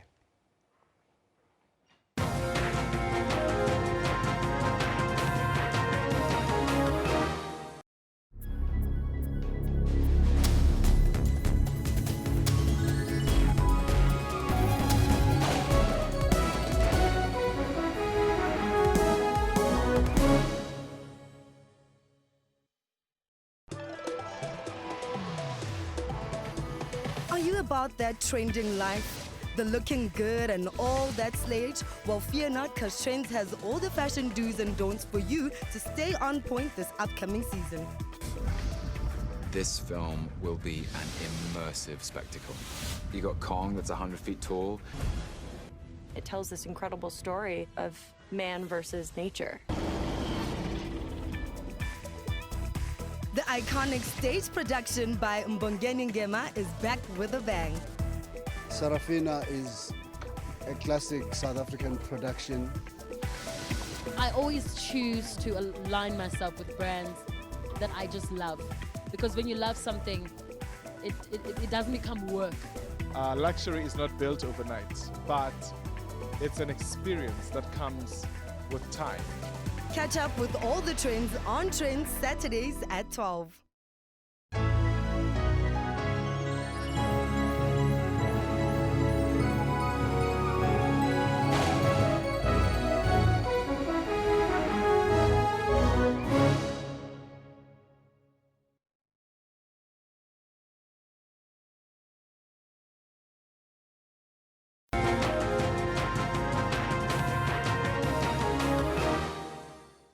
Well, time now for us to take a look at our book slot. Yeah, we just had a movie. Now we're going to do a book, and it's called The Park. Yeah, it tells the story of Rebecca, a famous artist and mother to Amy, her adopted baby. She finds herself spending her afternoons in the park. There she meets other mothers. The first one, Rose. Then a single mum, Lilith, whose inner strength is tangible and whose eyes never leave a toddler. First-time mom, obviously. Rebecca soon learns that friendship is not always what it seems, and that sometimes you can trust the wrong people. Yeah, all of us do that. Now, to talk about this book called The Park. Yes, it's called The Park. We're joined in studio by the author of The Park, Gail Schimmel. A very good morning to you, Gail. Is Schimmel? Schimmel? Schimmel. Schimmel, that's German, yeah? It's Dutch in my case. A lot of South African Schimmels are German, but mine's a Dutch one. Okay, Schimmel, and not Skimmel, Schimmel. No, wonderful. Great to have you with us, Gail. Tell me a little bit about The Park and about motherhood. The Park and motherhood. the two kind of sort of connect. So The Park is about a mother with an adopted daughter, Amy, and she, like so many of us in early motherhood, you need to get out of the house. You can't be alone with your toddler in the house all day. So Rebecca takes her daughter, Amy, to the park where she meets these women, Lilith and Rose, who both, in different ways, are not what they seem. It's very hard to talk about the book without giving us away spoilers. So I sort of have to have that little speech, and then it's hard to talk about it other than that. But it's been labelled a domestic thriller. I'm a bit uncomfortable with the thriller label. I think that makes you expect a little bit more thrill than you get. I think it's a domestic, exciting book. A domestic, exciting book. I like the way you talk about that. I want to talk to you about first-time mothers, because it seems as if one of the characters, Lilith, in the book is a first-time mother. Just kind of strikes me a little bit overbearing, never takes her eye off the child. The poor child is not even allowed to interact or even get sick, for that matter, without it being a crisis. Is that a fair comment? I think motherhood is hard, and I think first-time motherhood is harder. And I think all the mothers in the book are first-time mothers with different challenges. Rebecca has a challenge of a cross-racial adoption. Lilith has challenges. At the beginning, we don't really know what they are. But she's a single mother, we know that. We find out more about why she's a single mother. And by the end of the book, you realize that her challenges were much more than they seemed. And I think that is one of the things about motherhood that takes one by surprise. We all have things. I'm not going to do this. I'm definitely not going to do that. We all make every mistake in the book. Is it a question of we reading too many magazines telling us what to do and not asking our own mothers? I think it's a bit of both. I think we are told, we're given so much information. From the moment you have a bump that shows people are going, you mustn't do this, you must do this. You know, everyone wants to tell you what Teething, they they must have biltong, and you must have this. And everyone's got advice, Everyone's got advice, and it all contradicts, and it is really difficult. And I think that's one of the things I wanted to get across in the book, is that mothers need to talk to each other more. Mothers, we need to be honest about it. We need to be talking fathers too. We need to be talking about how hard it is. But we also need to some extent, be keeping our own counsel. That's for sure. But we do have a crisis of fatherhood in South Africa, no doubt about that. But that is a topic for your next book. And I think a topic that is touched on here, because Lilith's story does touch a little bit on what can go wrong in fatherhood, whereas Rebecca has Rebecca has the typical nuclear family, except that she has an adopted child. But there's a juxtaposition of a very supportive husband versus no husband. And in this case, interracial adoption, of course, we'll never get over race in South Africa, will we? Apparently not. So how do you deal with the interracial adoption thing? And I mean, I still find it weird, interracial couples in South Africa, people still turn and look as if, how does this play out in the book? So Rebecca and her husband Sean are a white couple, and they've adopted a mixed race baby. And one of the things I found interesting writing it is how careful you have to be about the language you use. Do you say coloured? Do you say mixed race? Depends what you're talking about. There's politics in all of this. But for them, I became interested in it because it's obviously something we're seeing more and more and more. Almost every adopted situation in South Africa is a cross-race adoption, and almost every single situation is white parents adopting a black or a coloured child, because that is where, how the dynamics of our society are playing out. It's about the means. It's about the means. The means to raise, the independent means to raise a child. And it's also about that we have a much larger black population, so there are more available black babies. Yeah, it's not the criticism of Madonna going to Malawi, for instance. It's not, no, that would be a whole other book. But, this is a reflection of all my writing is a reflection of what I see in my life, and I have a very sort of middle-class suburban life. And in middle-class suburbia, this is what we're seeing, that there are these mixed families who have their own special challenges, and it brings their own special parenting challenges. And we love to go to the park. I'm guilty of that myself in my middle-class life, going to the park, walking the dog, and the daughter walking me, that kind of thing. Talk to me about Gail Schimmel, who, this is your third book. You've had quite a journey, 2008, Marriage Vows. I see here 2013. What happened to the Cowley twins? Which is your favorite, and where are you now? My favorite is always the next book that I'm writing. And I think that's something that has to happen, because otherwise you stop writing. Because if you thought, well, my first book was the best I'm ever going to write, you'd stop writing. So my next book is the best I'm going to write. But in the meantime, I have loved the park. I really loved writing it. I love all my books for different reasons. This one is a lot about motherhood, and motherhood is where I am. You'll notice there's quite a big gap between the first one and the second one, and I used that gap to have some babies. Okay, great. So you know what you're talking about. The book is set in Johannesburg, and I see a lot of literature and art focusing on Johannesburg and what happens in the city and the stories that happen in this. Is there a scenario playing out where people love to read about Johannesburg because it's such a diverse, crazy, scary city? I really hope so. I really hope so, because that means people will read my book. I think it's something new. I think that I saw criticism a few years ago that too many books are set in Cape Town. You know, Cape Town's glamorous and the international market's interested in Cape Town. I grew up there, unfortunately, so I know exactly. So you know it's glamorous and interesting and all these things. And Joburg has quite a bad reputation. Joburg is boring and dull and commercial. Yeah, and ugly, and Cape Town's so pretty and Joburg's so ugly. And what I find in Joburg, because I'm living here more than 20 years now, is that in Johannesburg you have to look harder for the beauty, but when you find it, it's so much more profound.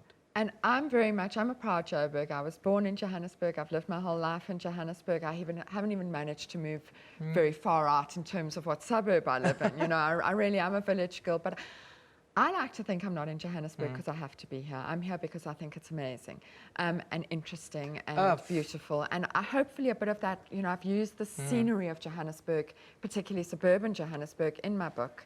And hopefully a little bit of that comes across. Well, Gail, it's a great, great read. Thank you for coming in. This is the book you got to go and read. It's called The Park by Gail Schimmel. It's set in Johannesburg.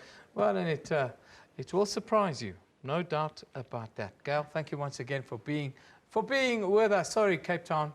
I know sometimes we do that kind of thing, but it's never personal. I love Cape Town. It's my second favorite city in the country. We'll take a short break.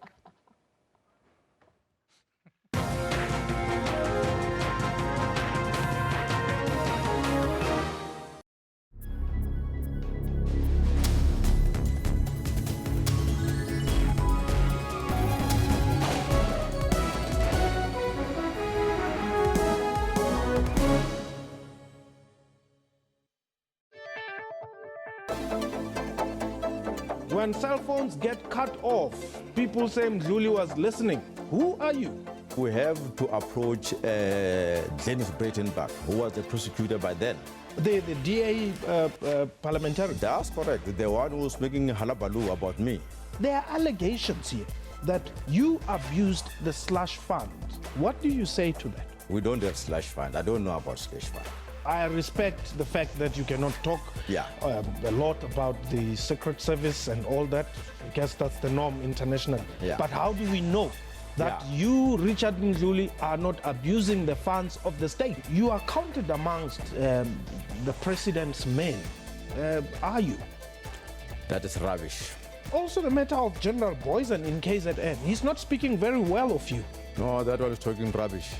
You are perceived to be very powerful, General, and, you know, people who don't agree with you seem to pay the price. What is happening with the Oparamribe case? No, I'm surprised because, as I've said, I'm a person of people.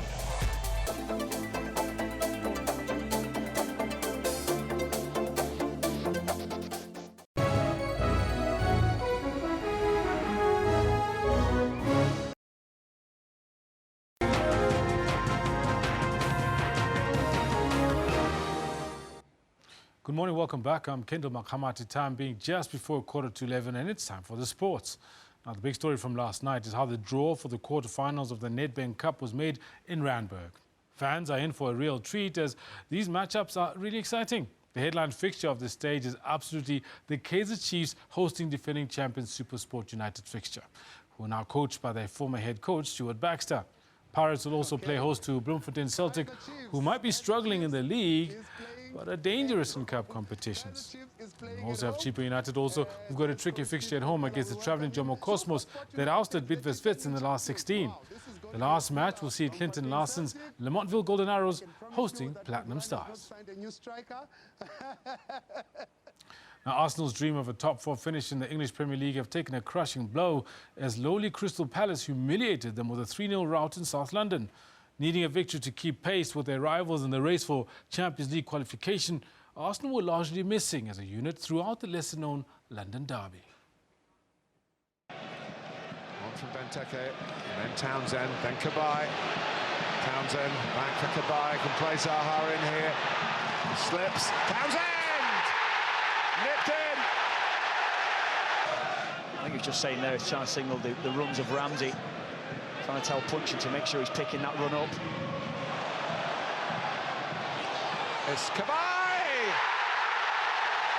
It's 2-0 Crystal Palace. And Arsene Wenger is rueful again. And it's a long way back for us. Oh, that could be a penalty. It is a penalty. Martinez rushed out and it was a rush of blood. To the Premier League, hasn't scored in the Premier League. He has now. It zipped into the bottom corner. He's a true eagle for the fans. Wenger knows, doesn't he? Now, Canada, the United States and Mexico declared their intention to formally submit a unified bid to host the 2026 FIFA World Cup. The historic unified bid, which would represent the first time the three nations would jointly host the FIFA competition, was announced by CONCACAF and Canadian Soccer Association President Victor Montagliani, the United States Soccer Federation President Sunil Gulati, and Mexican Football Federation President Decio de Maria. The 10th of April announcement by the three CONCACAF member nations was made at One World Observatory in New York, the 102nd and top floors of the One World Trade Center. The rough plan calls for approximately 60 of the matches to take place in the United States and 10 each in Mexico and Canada, according to Gulati. And the newly crowned US Masters champion Sergio Garcia has returned to the top 10 in the world golf rankings following his stunning victory at Augusta, Georgia. The Spaniard beat England's Justin Rose in a playoff on Sunday to earn his first major title. He's now moved up 4 places to number 7 on the rankings, while Rose now occupies 8th place. This was Garcia's 71st consecutive major championship and 73rd overall. After 22 top 10 finishes, nearly 2 decades of disappointment and years of self-doubt, the Spaniard finally got his perfect ending. His first major victory on what would have been the 60th birthday of one of his heroes, Spanish golfing great the late Seve Ballesteros. A day later, Garcia got to show off his green jacket on top of the iconic Empire State Building in New York. For once, blustery conditions could not wipe the huge smile off his face. I was just being positive, telling myself how well I was playing, that I just need to keep doing the same thing, keep believing in myself and trust what I was doing. And if I did that, I was going to have my shot at it, and I did, and I took it, which was great. Garcia joked that he could be wearing his green jacket to his July wedding to Angela Aikens. But for now, he's just basking in the glory of finally reigning at Augusta. Liesl Zankel, SABC News. Now, there's a story that's been doing the rounds for the last few days about how South African rugby is bracing itself for a cull of 2 of its 6 Super Rugby franchises, as decided by the regional body SANZAR. Now, South African rugby will meet today to establish their criteria for the retention of Super Rugby status and will aim to have a decision within this month. However, CEO Yuri Roux cautioned that assuming to be the Cheetahs and Southern Kings on the chopping block is mere speculation at this stage. South African grassroots rugby is seemingly growing from strength to strength. A new tournament showcasing provincial and club matches played in the community received the new sports minister, Thembelani Nxesi's blessing. However, at the highest level, South African rugby is in a state of disarray. The Super Rugby format is an economic disaster which has dissolved talent, and South African franchises are not pulling their weight. Only half of our teams perform better than the average winning. In other words, what it means in plain English is that if the average winning total is 7 games in a season, only half of our teams go past it. The other halves never go past it, so they lose more games than they win. SA Rugby has to let 2 teams go. But at what cost? And which ones will receive their marching orders? Rugby leaders in the country gave compelling arguments for the Kings' inclusion. But that could all come to nothing. There's no special plans for anybody. There's a set criteria, and according to the criteria, we will actually decide on which teams to go. I think what we all need to realize is that fans, broadcasters, spectators, viewers, all have spoken. So has the media, and they've reported widely on it, on the fact that the current competition is not working. SA Rugby will begin a crisis consultation process on Tuesday. And right now, there are no guidelines as to which franchise stays and which franchise goes. Simon Burke, SABC News, Johannesburg. Now, here's for an interesting story. A team of Palestinian marathon runners will take part in the upcoming Two Oceans Marathon in Cape Town. Their goal is to highlight the plight of Palestinians in Israel. Palestine, a country gripped by conflict and military occupation with little or no freedom of movement. A restriction that affects athletes like 26-year-old Dayala Aysat. She lives in the holy city of Bethlehem. Iran, we might face like Israeli soldiers, or we might face settlers like just in the streets want to just stop the people, stop the Palestinians and do like bad things to us. And athletes want to learn from South Africa's troubled history. South Africans were living in an apartheid state, and now we are living in an apartheid state. They have managed to get their freedom, and we want to learn from them how to get our freedom. South Africa is pledging solidarity. I firmly believe we are also part of another project, united in the belief that inclusive sport and recreation can make a huge difference, promoting a healthy citizenry, building social cohesion and solidarity. South Africa's transition to a democracy gives these athletes cause to celebrate. We look at South Africa as an inspiring story. We are in Palestine and we want freedom. We want to live freely, we want to move freely. The Two Oceans Marathon, an event that kindles hope for these runners. After all, Palestine and Israel remain oceans apart.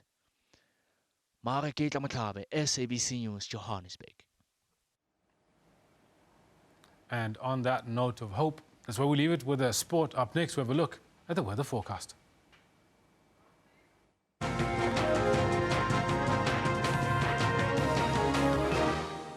All right, welcome to the Weather Desk. Let's take a look at what's happening here in terms of your weather. We're going to start off with South Africa's weather. Showers and thunder showers forecast. Another wet day towards that eastern interior of South Africa. Now, we're expecting a lot of that to take place later this afternoon, but it has already started out as a bit of a wet and a bit of a cloudy day for many places here. Now, that rainfall also connects up with isolated showers resulting in northern Mozambique from a low-pressure system there. Continuing through Central Africa, of course, we're expecting mostly just isolated showers, but some scattered showers do concentrate themselves around central DRC and around Rwanda and surrounding areas there. By tomorrow, seeing those showers concentrating themselves over primarily the Northern Cape province of South Africa. That's where we're going to see slightly stronger rainfall. But we do see a low pressure system coming up, and that is going to bring in another cold front, which should bring in more rainfall into the days to come later this week. Let's take a look, though, in a little bit more detail what's happening in your city today. Cape Town, 23 degrees Celsius, but partly cloudy skies are expected for today. It's going to be a dry one there, and that all changes, though, towards the east. Now, Bloemfontein's at 23 degrees, Pretoria 26, and Durban 26 degrees. So temperatures are remaining fairly mild to warm despite the cloud cover and despite the rainfall. It is slightly cooler than yesterday on average in the eastern interior of South Africa. But as we move towards the Gaborone area, exactly the same as yesterday, 32 degrees Celsius, with temperatures rising up to about 26 in Harare. And Antananarivo, another fairly cool day forecast there, 24 degrees for a maximum. Temperatures in Bangui 37 degrees, so it's going to be another hot one there as well. Kinshasa and Brazzaville at 35 and 34 degrees respectively. Addis Abeba's at 24 degrees, expecting some cloud cover, but really the rainfall is concentrated over the far northwestern regions and borderlands between Ethiopia and Sudan there. Eritrea might just get a little bit, but the rainfall concentrated really around Gabon and other Central African regions there. Might just see some cloud cover and rainfall over the northern coastlines there around Egypt and of course around Libya's northern coastline as well. Into tomorrow, that low pressure system is going to concentrate itself through central regions of Egypt, so that's what we're expecting there. Again, Central Africa expecting the concentration of cloud cover and of rainfall. Cairo's 25 degrees, Benghazi 24, and Tripoli 24 as well. Temperatures rising steadily into the interior. Of course, we're going to see very warm conditions in Luxor, 32 degrees, 39 for Khartoum, and 38 for Al Fajr. Now, continuing to West Africa, last but not least, Lagos, 34 degrees Celsius. We're expecting a possibility of a little bit of rainfall in the area, but really just partly cloudy skies dominate most of the day. Abidjan, 32. And of course, this is where we're going to leave your weather for now. Don't hesitate to contact us with comments or questions. Weather at sabc.co.za is our email, or call us 01171 450 777 is the number. That's where we leave it for now. Have yourself a great day.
Government Employees Pension Fund is set to acquire a 5% stake in Kenya's power producer KenGen. The company says the sale of the 5% stake could have material effect on its shares trading on the Nairobi Securities Exchange.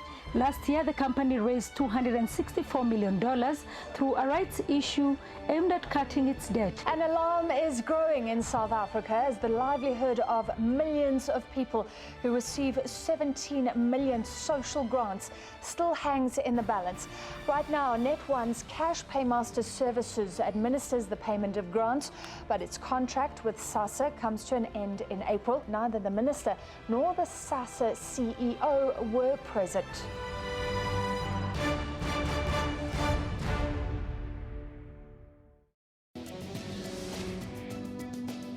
So people with prosthesis can live normal life. Prosthesis actually manufactures the artificial limbs. I can pick up stuff. My friends think it's awesome. I like my railway. I can walk normally. There's nothing that I can do. It changed my life from the beginning to where I am now. Dystrophic dysplasia is a type of dwarfism that affected all my major limbs. Join Health Talk every Saturday for all your health news.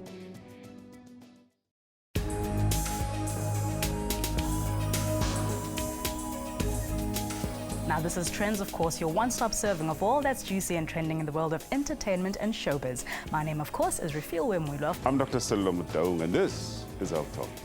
A very good morning and welcome to Media Monitor. I'm your host, Alicia Jolly. My name is Dumila Matez. William Mulabati. My name is Mpo. What time is it? It's question time.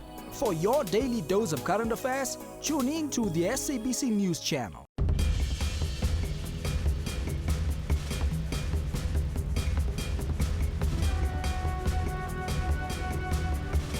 Did you know that Vilakazi Street is the only street in the world to have housed two Nobel Prize winners?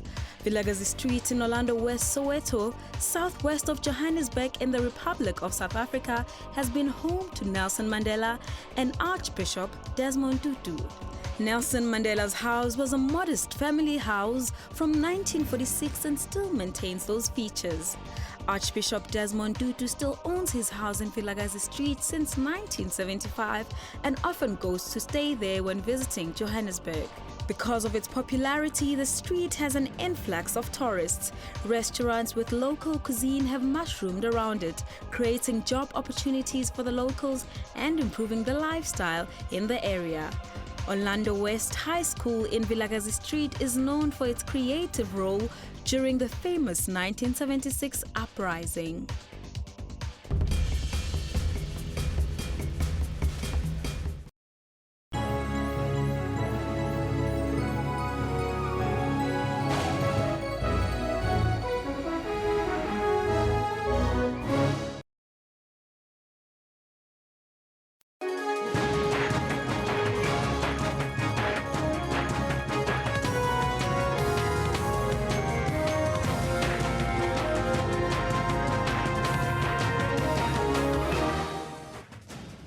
welcome back, everybody. Good morning to you. It's gone 11 o'clock Central African time. Yes, an hour to go on the Newsroom show, and we'll give you more updates as to what's been happening in the world of news this morning, Kendall. Yeah, no, it looks like it's going to be a cracker of a show. I had a great 2 first hours, I think. Yeah, very busy. Of course, we've been asking you the question. We see racial polarization, marches and the like in South Africa. Of course, opposition parties are coming together tomorrow. They are going to march to the Union buildings, to the capital here in South Africa. What are your views on this? You've been telling us the whole morning. Let's take a look as we look forward to tomorrow's march to the capital. Well, Lebuchen comes in with, I believe this march has shown its political status now. Let's just wait for political action in Parliament on the 18th. Talking, of course, about the no-confidence vote. Brigo Brick says, I am Khoi in blood. The government called me coloured to erase my history. I said, please, please save South Africa. All race stand together, says Brigo Bricks. Untusita says, I feel for the cops that are going to be on duty, that are going to be pelted with stones. They'll have their hands full. No, the organisers say it will be peaceful. There will be no pelting of stones. It will be peaceful with a focus on peaceful. The march tomorrow. Mzukisi Silandela says, let the march by opposition parties be a sign of caring for all South Africans, irrespective of political affiliation. And we've another one coming in that says, all eyes are at ANC MPs. Put South Africa first. If you're the true patriots, we need to be stable and not be downgraded. That's from Wandi. Yeah, those are your tweets on our question of the day. Of course, we're running. Be achieved unless the ANC is united.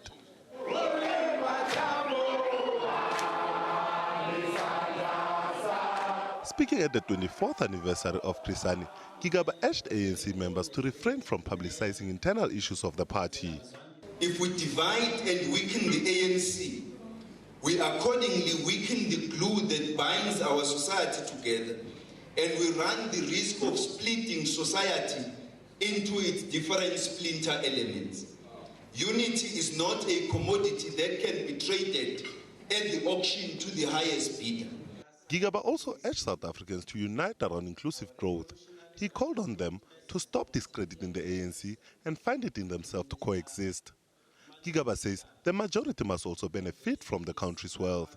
He says young South Africans should learn from the late Chris Hani and continue where he left off. It behoves those of us left behind to recount for those that were not there the contribution that such individuals made to the lives of our people and their cause for freedom. Honoring Chris Hani's memory, President Jacob Zuma declared Hani's grave a national heritage. Nhlanhla Kahlani, SABC News, Johannesburg. Let's now shift our focus to the scourge that is, well, cash in transit robberies. And there's been an increase this year here in South Africa. Cash management company, Cash Connect, they've warned retail companies to be vigilant in light of escalating cash in transit robberies ahead of the Easter weekend. Now, this year alone, that's thus far, 57 incidents have been recorded around the country. To talk to us about the apparent increase in cash in transit heists, we are joined in studio by the South African Banking Risk Information Centre's CEO, Kalyani Pillay. A very good morning to you, Kalyani. Thanks for being with us. Sure, it's a pleasure. Yeah. In fact, that's not a correct figure as well. Is it? It's actually, that was an old figure. It's sitting at 78 at the moment for this year. 78 cash in transit robberies. Yeah. But various kinds of modus operandi, not all heists. Yeah. Some cross pavement, some static vehicles, but certainly 78. 78 in about 3 months, in about a quarter. Yes. That in itself is alarming. What are you guys at SABC seeing with regards to the why this is suddenly escalating or spiking once again? Well, we certainly see a shift in the different kinds of modus operandi. You know, we had major cash in transit or attacks on cash in transit vehicles and movement of cash. You know, for many years. And then we see it shifting between different types of crimes. We see ATM attacks, we see attacks on banks, we see attacks again on this. So we certainly are very concerned at the moment. We had 268 for last year, by the way. Yeah. So it isn't as if it had gone away it's just altogether. About par. It's just about par, is it? Yeah. So it's just a little bit up. It's about 10% increase. If you look at 3 months, about 80, it's about 320, so it's about a 10% increase. Yeah, so it's been a problem for a long time. Tell me about the sophistication of what we're seeing there. This, of course, was the one on the road to the airport where we saw the van being being blown up, and it's that kind of visual that really disturbs, I think, the public out there. Are these gangs that operate, are they becoming more sophisticated? Well, look, they've always been very skilled. They have access to serious ammunition, to explosives, to semi-automatics and automatic weapons. So definitely, I mean, they know what they're going out there to do, and they make sure they do what they have to get it done. And that's extremely concerning, but we're working very closely with the South African Police Service to deal with this. Cash and transit companies don't just sit by and allow this to happen. They take a number of steps to try and mitigate on their side as well. So there's a number, it's a combination of things that's being done. But unfortunately, we're seeing this absolute scourge. Do we see the levels of violence that we used to see in years gone by, or is there less or more violence now? Certainly, you know, a worrying amount of violence. We've seen a number of security personnel of the CIT companies being shot and killed. We've seen a number of policemen that have responded to the scene being killed as well. So definitely violent, and I think the fact that they have access to the kind of ammunition and equipment that they need to do their job is also very worrying. Let's look at the kind of the areas. I'm sure the urban areas are the targets around the country, but which areas are more susceptible to this kind of crime, or is it indiscriminate at the moment? Well, look, you know, we're definitely seeing particular areas. We're seeing particular parts of areas. The perpetrators are very smart, obviously, in terms of how they select the areas. They're obviously looking at what kind of response there would be, how quick would response get to those areas. They look at things like cell phone signals.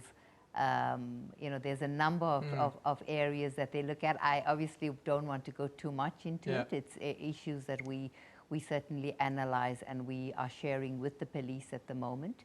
So they're very strategic in terms of how they make their selection. Intelligence, police intelligence, and your own intelligence, and the intelligence of other groups looking at the scourge that is cash in transit, heists. How does that picture look with regards to the intelligence of this? Is this a problem that we can get on top of? Well, I think it would be. I wouldn't be incorrect in saying far more can be done. I think there's a lot of intelligence out there, lots of information. I think a lot of people know things, and we certainly calling upon the South African public as well that know or have information to come forward to the police. I think it's a combination of things. It's using that intelligence wisely and acting as fast as possible. Speed is really vitally important here to be able to deal with it. So, you know, we're obviously reviewing and re-looking everything because we can't allow this to happen. And the South African Police Service are pretty serious in terms of wanting to come to the party. So we're all busy at the moment. To businesses and individuals and the members of the public, how do you protect yourself in a way from this kind of crime? Well, certainly from a business perspective, business is doing what they need to do. They're busy reviewing their processes, their procedures, their risk mitigation measures. From a public point of view, very difficult. I think one of the things we'd like to say to the South African public, if you ever see a cash in transit vehicle, you know, whether you're at a shopping center and it's parked outside or on the street, try and steer clear of those vehicles to allow the security personnel to do their job without having too many people around them. You know, so don't be over curious about it, rather just stay away, allow them that kind of space. Don't get in the middle of it. If you see people walking and the security officer walking with canisters in a shopping center, again, just stay away from those. Don't park too close to those vehicles if you're having to park. So I think just a few things, because the man in the street doesn't actually deal with this cash. We just want to make sure that the cash in transit personnel are allowed to do their job without being hampered. And if they are attacked, that they're able to respond as well without having any member of the public injured or harmed in any way. What is the other concerns that you have with regards to security, theft and the like within the banking sector that the public should be aware of? Well, I think, you know, if we're looking at how the public's affected and from a violent sort of crime perspective, the banks are certainly very concerned about the fact that their clients get robbed either on the way to the bank or on the way back from the bank. And so we say to people all the time, you know, to carry your cash safely, you need to be mindful of a couple of things. One, don't tell too many people that you're going. If you have to really draw cash and big amounts, I mean, you know, in this day and age, most people don't need to do that. There's so many different banking solutions out there that you can use, EFTs, you can do a transaction online, but rather don't make it public. If you have to go, make sure that you've got somebody to be with you that you trust.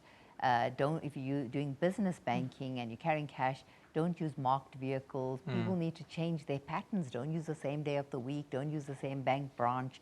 You know, time is always short, so I would encourage people to go onto the SABC website, which is www.sabric.co.za, and we have a whole host of advice and tips and different modus operandi to you know, enlighten the South African public so that they can protect themselves. Well, Kalyani, it certainly is disturbing to hear all of this. Thank you very much for joining us. Yes, don't let everybody know that you're going to the bank. We live in that time. That's the South African Banking Risk Information Centre CEO, Kalyani Pillay. And of course, we're talking about cash in transit heists. First, 78 since January. That's what we've had, yes? 78. That's almost one every 2 days. Anyhow, moving on. A story that is going to affect you and me and the rest of the country. Unions representing bus drivers have now given their employers until today, later this afternoon, to engage them if they want to avert this looming nationwide strike tomorrow. Now, thousands of drivers are preparing to go on strike tomorrow after wage talks with their employers deadlocked. Bus drivers say they want a 15% wage hike. They also want to be paid overtime for working on Sundays and public holidays. Their unions say the majority of drivers are forced to work 16-hour shifts and earn less than 5,000 rand a month. NUMSA has called on the Transport Ministry to intervene in the matter, as it could affect the entire country if a national bus strike is then called for. Now, Scopa in the Northwest Province has slammed the municipalities of Ditsobotla and Lekwatemane for using an estimated 4 million rand of its employees' medical and pension deductions to pay off its debts.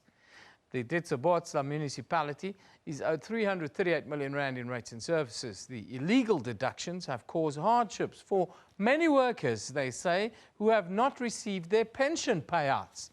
The South African Local Government Association says the practice is related to a lack of qualified and skilled personnel within the municipalities. Scopa has meanwhile asked the Ditsobotla and Lekwatemane municipalities to appear before it to account for these illegal actions. The Transport Department say they are hoping to reduce road fatalities by 50% this Easter weekend. Transport Minister Joe Maswanganyi and his deputy Sindisiwe Chikunga will visit the Wanderers taxi rank in the Johannesburg CBD this morning to encourage taxi operators to prioritize road safety ahead of this long weekend. The department says the aim of the visit is to drive the road safety education, awareness and enforcement ahead of this long weekend. Minister Maswanganyi and the Deputy Minister Chikunga's activities will focus on passengers. Meanwhile, SANROL says most major highways in the country are in excellent condition and road users will encounter only limited construction activities during the coming Easter holiday period. The Easter weekend is traditionally a period when there's a spike in traffic on most major national and provincial highways. Historically, peak traffic times over the weekend are mostly on the Thursday before and the Monday, that is Easter Monday for me and you. A 5-year-old boy has been stabbed to death in what is believed to be an alleged satanic attack. The incident that happened in Orlando East in Soweto has left residents there shocked and angry. The suspect is expected to appear in the Orlando Magistrates Court today. A mother's worst nightmare. This, the body of her 5-year-old son, Renox Mungwe. He was allegedly murdered by a community member. His father was left traumatized. Members of the street committee called me quickly. I got here and saw many people outside my yard. Little did I know that this happened. It is alleged the 21-year-old man grabbed the 5-year-old boy while he was playing here, slaughtered him and drank his blood in full view of some residents. Community members here say they are tired of the crime in the area. We don't want him here. We are mothers. What happened here hurt me too. Devastated Mungwe family hope for swift justice. Lopang Alamu, SABC News, Orlando East in Soweto.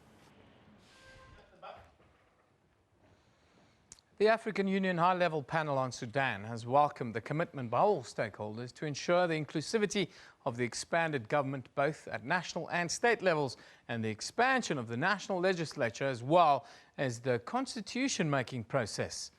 This follows the AUHIP's visit to Khartoum, led by former president and chair of the panel, Thabo Mbeki. The panel oversees the implementation of the outcomes of the national dialogue. It met with leaders and representatives of other political parties and civil society, including Imam Sadiq Al-Mahdi, the leader of the National UMNA party. All stakeholders emphasized the need to adhere to the roadmap agreement of March 2016. President al-Bashir reassured the panel of his commitment to enhancing the inclusivity and implementation of the agreements. He further reaffirmed his commitment to further meetings called by the panel. The panel, under the leadership of former President Mbeki, proposed that the High Implementation Committee should meet to discuss the implementation of the national dialogue outcomes. Meanwhile, former President and chair of the panel has also called upon Sudan's People's Liberation Movement, Justice and Equality Movement, Mini Minawi, to renew their commitment to end hostilities. These agreements are necessary for ensuring the delivery of urgent humanitarian assistance to civilians in the conflict areas. Lehana Tsotetsi, SABC News. The Joint Command Operations Center of Syria has warned the U.S. against further military action in the war-torn country. Earlier, U.S. Secretary of State Rex Tillerson said Washington will hold to account all those who attack innocent people anywhere in the world. He was referring to last week's apparent chemical weapons attack by Syria.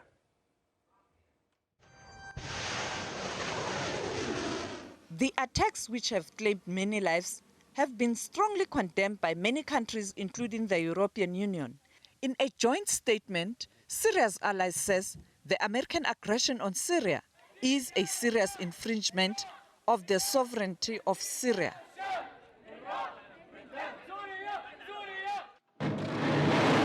The attack, which targeted civilians, is an injustice against Syria and was a premeditated act by certain countries and organizations to serve as a pretext to attack Syria. The move has been seen as being disrespectful of the United Nations. Russia and Iran says they will not allow US to dominate the world and impose a unipolar order through continued aggression against Syria.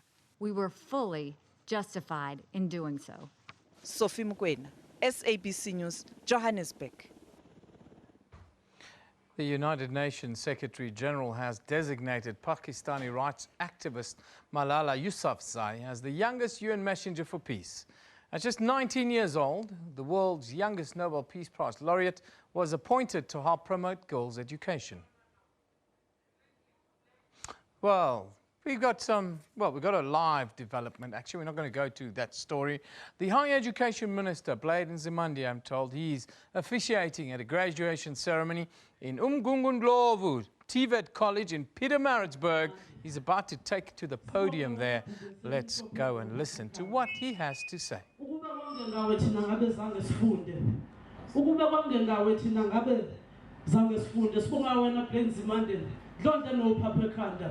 Dlonhle nophaphekanda ufike kwezemfundo kwazamazama iziziba kwamenza abafokazana nabafokazana bangabantu abasalutho uthe uma ufika kwafika izomama bejabulela imfundo yamahala kwaba muncu kwaba mhlophe kuyikhanya abafundi ngawe thina Sifundile ngenxa yakho sathwala iziqu sakwazi ukuzimela likaPhondi zihamba nekwambuncu kwabamhlophe.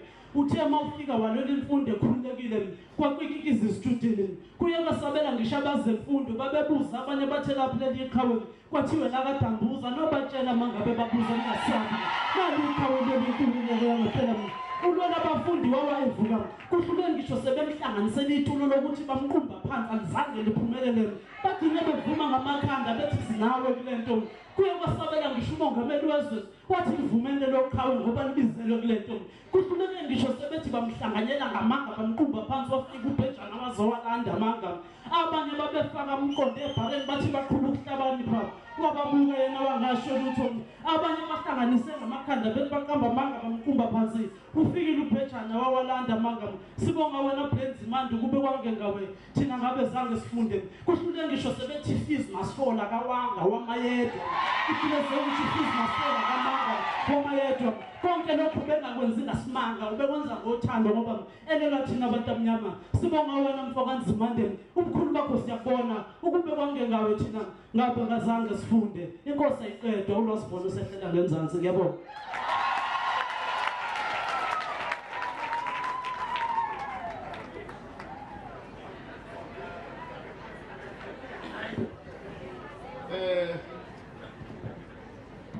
Thank you very much, Program Director Nagwimbongi. Siyabonga.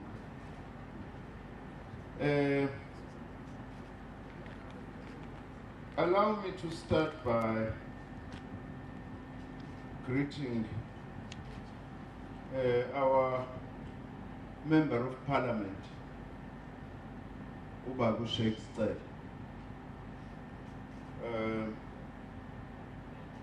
Nekhansela lethu lendawo Ubabu Ndawonde. Ama protocols ethu lawa kwapolitics siqala kuqala kwabasimele bese silandela ke ngabaqashile. Sibingelele uthisha omkhulu waleli college umama Ntomjangasi kanye nama council members ecollege akhona la. Sibingelele ku CEO we ETDP Sita umama Sesinxesi. I want to say at this point, Comrade Sesi lost her eldest brother yesterday.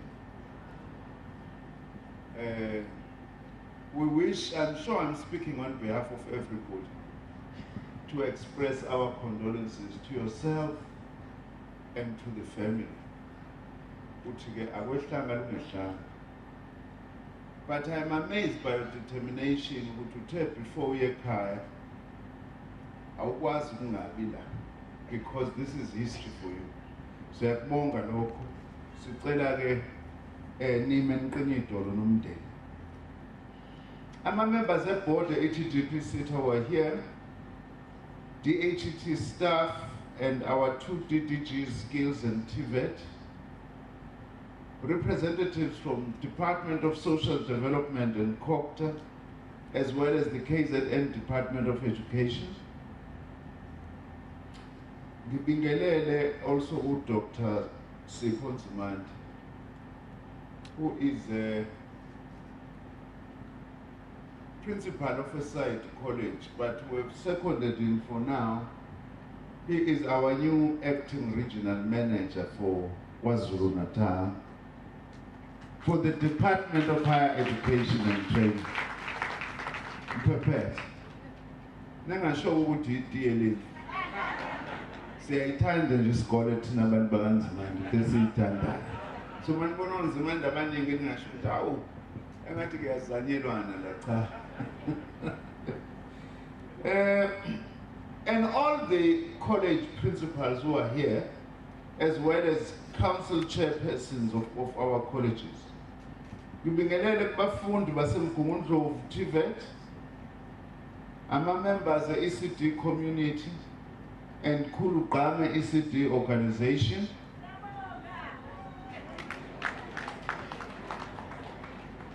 Our special guests, our graduates, and say bahle kulawo majazi amnyama inkosi umuntu usenganipiki ukuthi yini. Siyabonga. Members of the media, ngibingelele nekwaya mase ngiphetha ukubingelela. Bengakwazi ke nomndana ukuthi kanti unegalelo elingaka emculweni. Ngiyathanda ke wethisha omkhulu ukuthi ngikhuluma nabanye othisha omkhulu. We really need to expand recreational and other activities in our TVET colleges. Thando, who SRC president? That's important kufanele siyisebenzele ukuthi mhlambe koncipha nokudelela. But we appreciate this. Ngicela nje ukubonga ngenibingelela nonke nenikhona namhlanje ukuthi angive ngijabule ngalolu suku olubaluleke kangaka ukuthi sizomiselela indawo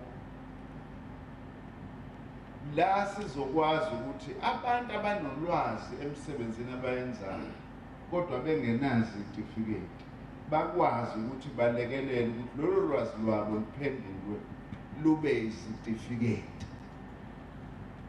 Mangabe sibona ukuthi unalo ulwazi kodwa khona la ushoda khona sikulekelele nje inyanga ezintathu kuya ezinyangeni eziwusikisi ukuthi uzugcine une certificate. Ngizama ukuyichaza ngesizulu le.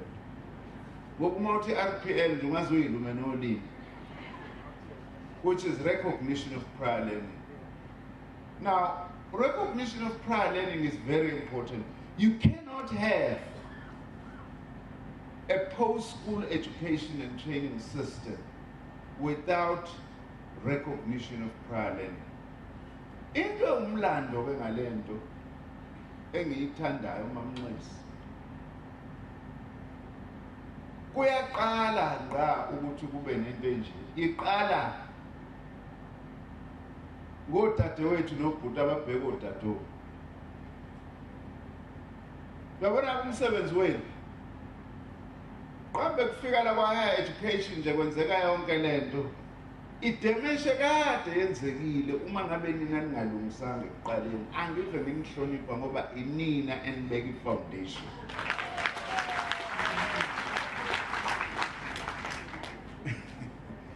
Ngibona ngomzukulu wami uzoqeda u4 ngoJuly. So when it comes home, umfana, we normally play, including hide and seek. It's usually on his bike. So I was hiding. So I just decided, let me hide a little bit more this time around so that it doesn't find me. So when I came out, he wasn't smiling. He said to Mkulu, go to the naughty corner.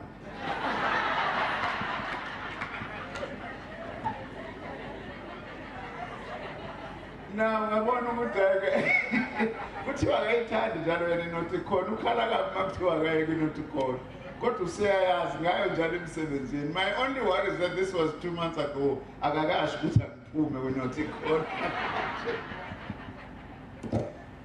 So the graduation ceremony of more than 90 learners in early childhood development NQF level 4 is an important achievement. This project we are graduating in has cost the SETA an amount of 3 million rands. And I'm aware, as the CEO has said, that the RPL project in total across the country involves 8 TVET colleges with 2 qualifications that she has explained. 307 learners graduated from the early childhood development qualification, of which 292 were females and 15 were males. 157 graduated from the community development qualification, of which 137 were females and 20 were male. And the SETA has allocated 7.2 million rands for the training component of the RPL at the 8 colleges across the country. In addition, during the first phase of the pilot program, 2 RPL assessment centers were established at Vuselela TVET College in the Northwest Province and at Mkungundlovu TVET College in KwaZulu-Natal at a cost of 3 million rands. During the second phase of the pilot project, which is currently underway, an additional of 300 learners are being trained through RPL, and 5 RPL assessment centers will be established. Phela nje sithi uma sikuthatha la kulolu hlelo asikubuzi into eziningi sithi nje cha ake siqale kutheni usunawo yini u3 years wenza lo msebenzi. Mawusuno 3 years wenza umsebenzi futhi ikhona into osuyifundile. Sikubheka bhekeke ukuthi ke cishe ngabe usufunde kangakanani la ushoda khona sikulekelele ngoba sifuna abantu bakithi babe necertificate. Ngumsebenzi asebewazi. Uyabona abosibhinqa makhazana magana bathi siyaganga uma senza lento siyazamana nje abantu bakithi abangazange baye esikoleni sifuna ukubapha icertificate. Umkhuba mdala lo siwenzayo wawenziwa ngisho amabhunu ngaphansi kwe-apartheid. Into yenziwa umhlaba wonke lento esiyenza. Abanye abangazi nje uJoe Slovo I think had a standard 8 when he came back from the Second World War. Kwasekuthiwa ke ngoba i-apartheid ke yayibandlulula amasosha amnyama ayibuye empini ayinikezwa amabhayisikili. They were given bicycles, returning soldiers, black ones. But white soldiers were given an exemption to go to university, almost irrespective of their qualification. Uslovo had a standard 8, but went straight to Wits University and became a lawyer, not just a lawyer, a very bright and good lawyer. Ngoba i-experience esinayo kufanele ukuthi siyithathe sithi ngabe ikweliphi izinga. Now, this is fundamental in our own policy planning and the things that we want to do. The launch of this center is but one of the vital components of the department's attempts to forge a new community-based approach to vocational education and training. Ngithi angibonge mamnxesi ngqongqoze impela ngezandla zombili ngokuthi uyithathe lento uyenze iphile imngenyawo nawo umphumela namhlanje uphambi kwethu. Well, we have to cut away from there. Just taking live pictures from Western area where the president have just arrived. President Jacob Zuma is expected to deliver the keynote address there shortly this morning. As you can see, there's the president, busy singing the national anthem. We'll just wait for the president to take to the podium shortly.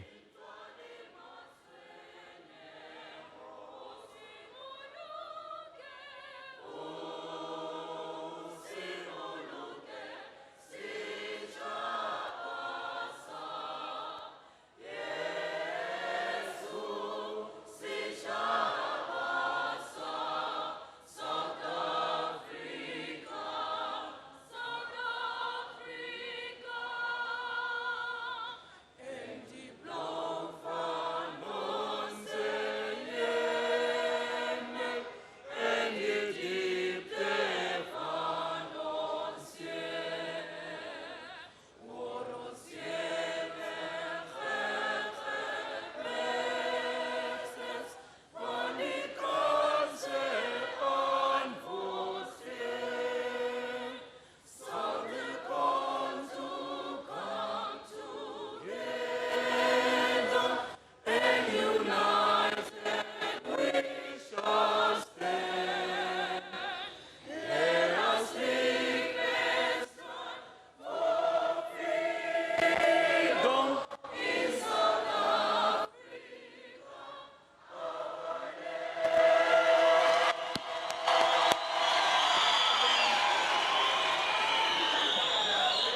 Thank you, choir. Thank you, choir.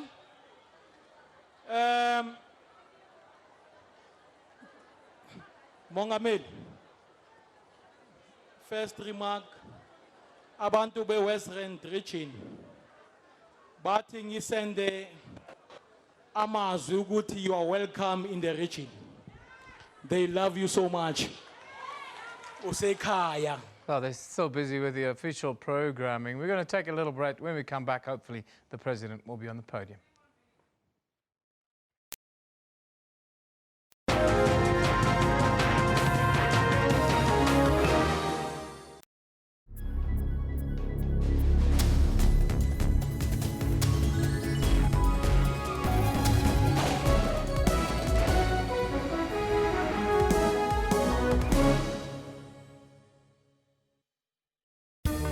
Water-wise, water is an essential need. The scarcity of it could lead to loss of many lives, including livestock, plants, and much more. It requires us to use it sparingly and responsibly in times of need, failing which our taps and sanitation will not function. For more on water and weather issues, stay tuned to News Today, every Friday at 4:45 Central African Time. SABC News, making you water-wise.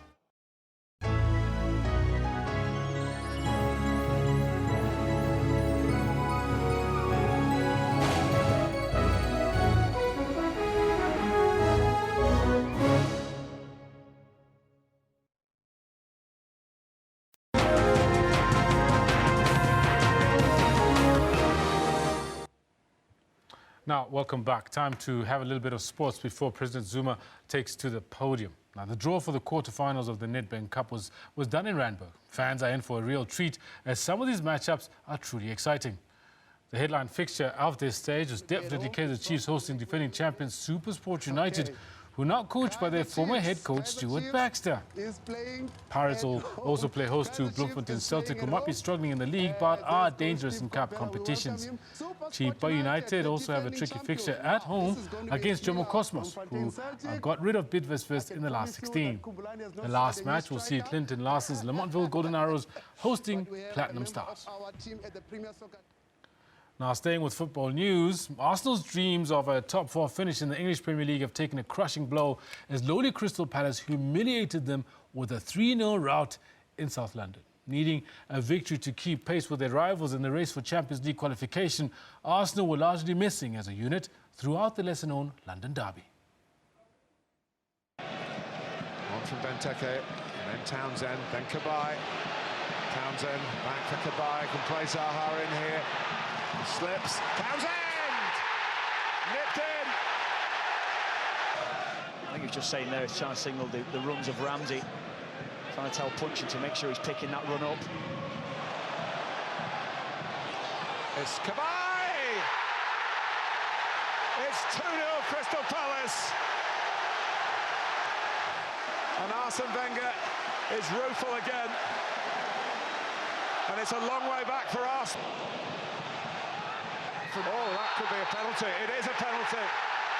Martinez rushed out and it was a rush of blood. To the Premier League, hasn't scored in the Premier League. He has now. It zipped into the bottom corner. He's a true eagle for the fans. Wenger knows, doesn't he? Now, Canada, the United States and Mexico declared their intention to formally submit a unified bid to host the 2026 FIFA World Cup. The historic unified bid, which would represent the first time the three nations would jointly host a FIFA competition, was announced by CONCACAF and Canadian Soccer Association President Victor Montagliani, United States Soccer Federation President Sunil Gulati, and Mexican Football Federation President Decio de Maria. The 10th of April announcement by the three CONCACAF member nations was made at One World Observatory in New York on the 102nd and top floor of the One World Trade Center. The rough plan calls for approximately 60 of the matches to take place in the United States and 10 each in Mexico and Canada, according to Gulati. Now, Borussia Dortmund face French leaders Monaco at Signal Iduna Park in the Champions League quarter-final first leg match tonight. The dominant force in Italian football, Juventus, will take on the role of underdogs when they host Barcelona's array of creative talents in the first leg of the Champions League quarter-final. Now, while Barca boasts Europe's most spectacular strike force, Juve have arguably the continent's best defence of Andrea Bassali, Leonardo Bonucci and Giorgio Chiellini, underpinned by veteran goalkeeper Gianluigi Buffon. Neither the Spanish coach Luis Enrique nor his Italian counterpart Massimiliano Allegri are underestimating their opponents. Juventus, well on course for a 6th successive Italian title, have conceded only 2 Champions League goals this season and just 20 in 31 Serie A games, making them a tough nut to crack, even for Barcelona's prolific trio of Lionel Messi, Luis Suarez and Neymar. And newly crowned US Masters champion Sergio Garcia has returned to the top 10 on world golf rankings following his stunning victory at Augusta, Georgia. The Spaniard beat England's Justin Rose in a playoff on Sunday to earn his very first major title. He's now moved up 4 places to number 7 on the rankings, while Rose now occupies 8th. This was Garcia's 71st consecutive major championship and 73rd overall. After 22 top 10 finishes, nearly 2 decades of disappointment and years of self-doubt, the Spaniard finally got his perfect ending. His first major victory on what would have been the 60th birthday of one of his heroes, Spanish golfing great, the late Seve Ballesteros. A day later, Garcia got to show off his green jacket on top of the iconic Empire State Building in New York. For once, blustery conditions could not wipe the huge smile off his face. I was just being positive, telling myself how well I was playing, that I just need to keep doing the same thing, keep believing in myself and trust what I was doing. And if I did that, I was going to have my shot at it, and I did, and I took it, which was great. Garcia joked that he could be wearing his green jacket to his July wedding to Angela Aikens. But for now, he's just basking in the glory of finally reigning at Augusta. Liesl Zankel, SABC News. Now, just to let you know that Sergio Garcia's caddy is a Durbanite, a young man by the name of Glenn Murray, who's going to earn himself some between 2 and 3 million rand for helping Sergio Garcia win his very first Masters. Now on to other sport news. South African rugby is bracing itself for a cull of 2 of its 6 Super Rugby franchises. This is decided by the regional body SANZAR on Sunday. South African rugby will meet today to establish the criteria for the retention of Super Rugby status and will aim to have a decision within the month. However, CEO Yuri Roo cautioned that assuming that it will be the Cheetahs and Southern Kings on the chopping block is mere speculation at this stage. South African grassroots rugby is seemingly growing from strength to strength. A new tournament showcasing provincial and club matches played in the community received the new sports minister, Thembelani Nxesi's blessing. However, at the highest level, South African rugby is in a state of disarray. The Super Rugby format is an economic disaster which has dissolved talent, and South African franchises are not pulling their weight. Only half of our teams perform better than the average winning. In other words, what it means in plain English is that if the average winning total is 7 games in a season, only half of our teams go past it. The other halves never go past it, so they lose more games than they win. SA Rugby has to let 2 teams go. But at what cost? And which ones will receive their marching orders? Rugby leaders in the country gave compelling arguments for the Kings' inclusion. But that could all come to nothing. There's no special plans for anybody. There's a set criteria, and according to the criteria, we will actually decide on which teams to go.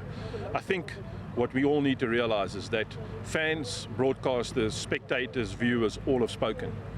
So has the media, and they've reported widely on it, on the fact that the current competition is not working. SA Rugby will begin a crisis consultation process on Tuesday, and right now there are no guidelines as to which franchise stays and which franchise goes.